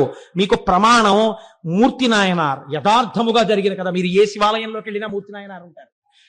2 ఎక్కడో లేదు, యనమదుర్రు అని మనకి దగ్గరలో ఉంది క్షేత్రం. నేను కార్తీక మాసంలో నాతో పాటు ఒక బస్సుతో వచ్చారు జనం, లేదా నాతో వచ్చారన్న ఏమిటి, వారితో నేను వెళ్ళాను, వారు నన్ను తీసుకెళ్లారు. కాబట్టి యనమదుర్రు అనేది ఒక చిత్రమైన క్షేత్రం. అక్కడ శివలింగం ఉంటుంది. శంకరుడు ఆ శివలింగంలో తల కిందకి పెట్టి పాదాలు పైన పెట్టుంటాడు. ఇలాగా ఎక్కడైనా తల పైకుంటుంది, కాళ్ళు కిందకుంటాయి. యనమదుర్రులో ఉన్న శివలింగంలో శిరస్సు కిందకుంటుంది, పాదాలు పైకుంటాయి. మీరు అక్కడికి వెళ్ళి వాళ్ళని అడిగితే నీరాజనం ఇస్తూ చూపిస్తారు శివలింగాన్ని బాగా. కింద శిరస్సు, పైన పాదాలు, నాభి వేసుకున్న యజ్ఞోపవీతంతో సహా కనపడతాయి. యమధర్మరాజు గారు ప్రార్థన చేశాడు ఒకానొకప్పుడు, రాక్షస సంహారం చేయడానికి అమ్మా నువ్వు వచ్చి యనమదుర్రులో కూర్చుంటే నీ శక్తిని నాకు అనుగ్రహిస్తే నేను రాక్షస సంహారం చేస్తానని. అంటే అమ్మవారు శంకరుడు యోగనిష్టలో ఉండి ఆయన ఆ సమయమునందు శీర్షాసనం వేసి ఉన్నాడు. తల కిందకి పెట్టి కాళ్ళు పైకి పెట్టి కాళ్ళు పద్మాసనం వేసుకుని ఉన్నాడు. ఇలా పొడుగ్గా కూడా పెట్టలేదు. అలా కూర్చున్నటువంటి పరమశివుణ్ణి చప్పుడు చేయకండి, స్వామి యోగనిష్టలో ఉన్నాడు, నేను ఒక్కదాన్ని రావడం ఎప్పుడు ఉండదు, ఈయనతో కలిసి రావాలి అని సుబ్రహ్మణ్యుడు చంటి పిల్లవాడు ఏడుస్తున్నాడు. ఏడుస్తున్న సుబ్రహ్మణ్యుణ్ణి ఒళ్ళో పడుకోపెట్టుకుని స్తన్యమిస్తూ శంకరుణ్ణి ఓ చిక్కం లాంటి దాంట్లో పెట్టుకుని ఎత్తి పట్టుకొచ్చేసింది ఆవిడ శక్తి స్వరూపం. ఎత్తి పట్టుకొచ్చి దేవాలయంలో పెట్టి కూర్చుంది. తానే ఒక పుష్కరిణి సృష్టించింది. మీరు కోటేశ్వరారు అబద్ధాలు చెప్పారంటే మీరు యనమదుర్రు వెళ్ళండి, నాతో ఎందరో వచ్చారు, ఇక్కడ ఉన్నారు సభలో వాళ్ళు, మా ప్రసాద్ బాబు గారు ఉన్నారు కదా, ఏం ప్రసాద్ బాబు గారు వాడు అబద్ధం చెప్పట్లేదని చెప్పరేం మీరు. కాబట్టి అక్కడ ఆ ఎదురుగుండా ఉన్న కోనేటిలో ఉన్న నీటితోనే అన్నం వండుతారు స్వామికి మహానైవేద్యానికి. ఆ నీళ్లతో వండకుండా మీరు ఎంత గొప్ప అగ్నిహోత్రం మీద ఎంత గొప్ప మినరల్ వాటర్ తీసుకొచ్చి వండినా సరే రాత్రి వరకు వండినా బియ్యం ఉడకవట. ఇప్పటికీ కూడా ఎదురుగుండా ఉన్న కోనేటిలో నీటితోనే అన్నం వండుతారు. ఇప్పటికీ మీరు కవచం తీసి చూపించమంటే చూపిస్తే సుబ్రహ్మణ్యుడిని పడుకోబెట్టుకుని పాలిస్తూ ఉంటుంది అమ్మవారు. పక్కన నిశ్శబ్దంగా శంకరుడు యోగనిష్టలో ఉంటాడు. అక్కడ మనం వెళ్ళినప్పుడు కూడా అంత మర్యాదగానే ఉండాలి, ఎక్కువ చప్పుడు చేయకూడదు. నమస్కారం చేస్తే అమ్మ ప్రసన్నురాలైపోతుంది. అక్కడికి ఈ దేవాలయాలు ఇంత గొప్ప ఉండడం ఏమిటని అన్యమతస్థులు ఆ ఆలయాన్ని ఈశ్వరుడి యొక్క శక్తి లేదని మేము నిరూపిస్తామని గుర్రాల మీద గుళ్ళోకి వెళ్ళి వరణ ఉన్నటువంటి కత్తి తీసి శివలింగం మీద కొట్టారు. లోపలికి దగ్గరగా ఒక 200 మంది చొరబడి కొడితే చిత్రం ఏమిటో తెలుసా అండి, శివలింగం పగిలిపోవాలి. శివలింగం మీద కత్తి వాటు పడింది, ఇలాగా తెగిపోతే ఎలా పడుతుందో అలాగే పడింది. పక్కన అమ్మవారు ఉంది, అంతే. ఎక్కడ నుంచి పడ్డాయో తెలీదు, పెద్ద పెద్ద బండరాళ్లు పడి లోపలికి వెళ్ళిన 200 మంది నజ్జైపోయారు. శివలింగం అలాగే ఉంది. మీరు ఇప్పటికీ ఆ కవచం తీసి చూపిస్తే వాళ్ళని అడిగితే చూపిస్తారు, కత్తివాటు ఉంటుంది శివలింగం మీద. అమ్మవారు ఇప్పటికీ శక్తి స్వరూపిణి అయి ఆ యనమదుర్రు గ్రామంలో లోకాన్ని కాపాడుతూ ఉంటుంది. మన ఆలయాలు, మన వైభవం, మన సంస్కృతి, మన వేదం అంత గొప్పవి. మీరు ఈ మాట భీమవరం వెళ్ళినప్పుడు తప్పకుండా పక్కనే ఒక 7-8 కిలోమీటర్లు ఉంటుందంతే. ఒక్కసారి ఆ యనమదుర్రు క్షేత్రానికి వెళ్ళి చూడండి. అలాగే అక్కడే మందపాక అనే క్షేత్రం ఉంది. మందపాక క్షేత్రంలో అమ్మవారు ఉంది. చంద్రశేఖర పరమాచార్య స్వామి వారు మందపాకకి దగ్గరలో తణుకొచ్చారు. తణుకొచ్చి ఆరాధన అయిపోయిన తర్వాత పడుకున్నారు. వారు పడుకుని నిద్రపోయి మర్నాడు లేచి వెళ్ళిపోదామని అర్చకులు వచ్చి మందపాక నుంచి అడిగారు, అయ్యా ఒక్కసారి మీరు మందపాక కూడా రావలసింది అని. వామాచారం ఉంటుందేమో అక్కడ, నాకు అనుమానం, నేను రానన్నారు. లేదండి అక్కడ వామాచారం లేదు, శ్రీ సూక్తంతోనే పూజ జరుగుతుంది, రండి అన్నారు. ఎందుకన్నారో పరమాచార్య స్వామి, నేను రానన్నారు అని పడుకున్నారు. మర్నాడు లేచి వెళ్ళిపోదాం. పడుకుని అరగంట అవ్వలేదు, మందపాకలో ఉన్న అమ్మవారు స్వప్నంలో సాక్షాత్కరించింది. ఏమయ్యా బిడ్డ, నిన్ను రమ్మని కబురు చేసింది నేనే, ఇంత దూరం వచ్చావు, నాకు దగ్గరగా వచ్చావు, ఒక్కసారి నిన్ను చూడాలనుందిరా నాన్న, నీ చేత్తో అభిషేకం చేయించుకోవాలనుందిరా, నీతో కుంకుమార్చన చేయించుకుందామనుందిరా, నాకు వెళ్ళిపోతావా నా దగ్గరికి రాకుండా? అలా వెళ్ళిపోదాం అనుకుంటున్నావా అంది. అంతే, ఉత్తరక్షణం లేచి స్నానం చేసి నడిచి మందపాక వెళ్ళిపోయారు. తెల్లవారినప్పటికీ పరమాచార్య వెళ్ళిపోయి అమ్మవారికి పూజ చేశారు. మందపాకలో ఏమిటో తెలుసా అండి, మీరు కావాలంటే వెళ్ళి చూడండి, పెద్ద దేవాలయం. ప్రొద్దుటి నుంచి గోత్రనామాలతో పూజలు జరుగుతాయి. మధ్యాహ్నం 12 గంటలకి అమ్మవారి యొక్క శిరస్సు మీద ఒక గిన్నె లాంటిది ఉంటుంది. అది మీరు మామూలుగా ఇలా ఇలా కదిపితే అదేం పడదు, ఇలా ఉంటుంది. దాంట్లో పువ్వులేసి అర్చకులు అత్యంత భక్తి శ్రద్ధలతో వినయ విధేయతలతో చేతులు కట్టుకుని నిలబడి మంత్రపుష్పం చెప్తారు. ఓం జాతవేదసేసు నవామసో మమరాతీయతో నిదహాతి వేదః సనఃపరుషదతి దుర్గాని విశ్వానావేవ సింధుం దురితాత్యగ్ని అని దుర్గా సూక్తంతో మంత్రపుష్పం పూర్తయ్యేసరికి అమ్మవారి మీద ఉన్నటువంటి పూల గిన్నె ఇలా ఒరిగిపోతుంది. ఆ పువ్వులన్నీ అమ్మవారి పాదాల మీద పడిపోతాయి. ఒకవేళ పూజలో తేడా ఉంటే గిన్నె పడదు. అర్చకులు బయటకు వచ్చి జరుగుతారు మంత్రపుష్పం. అప్పుడు పూజ మళ్ళీ చేస్తారు, స్నానం చేసి మళ్ళీ పూజ చేసి మళ్ళీ బయటకు వచ్చి మంత్రపుష్పం చదువుతారు. అలా ఒక్కొక్క రోజున 3, 4 కూడా అవుతుంది.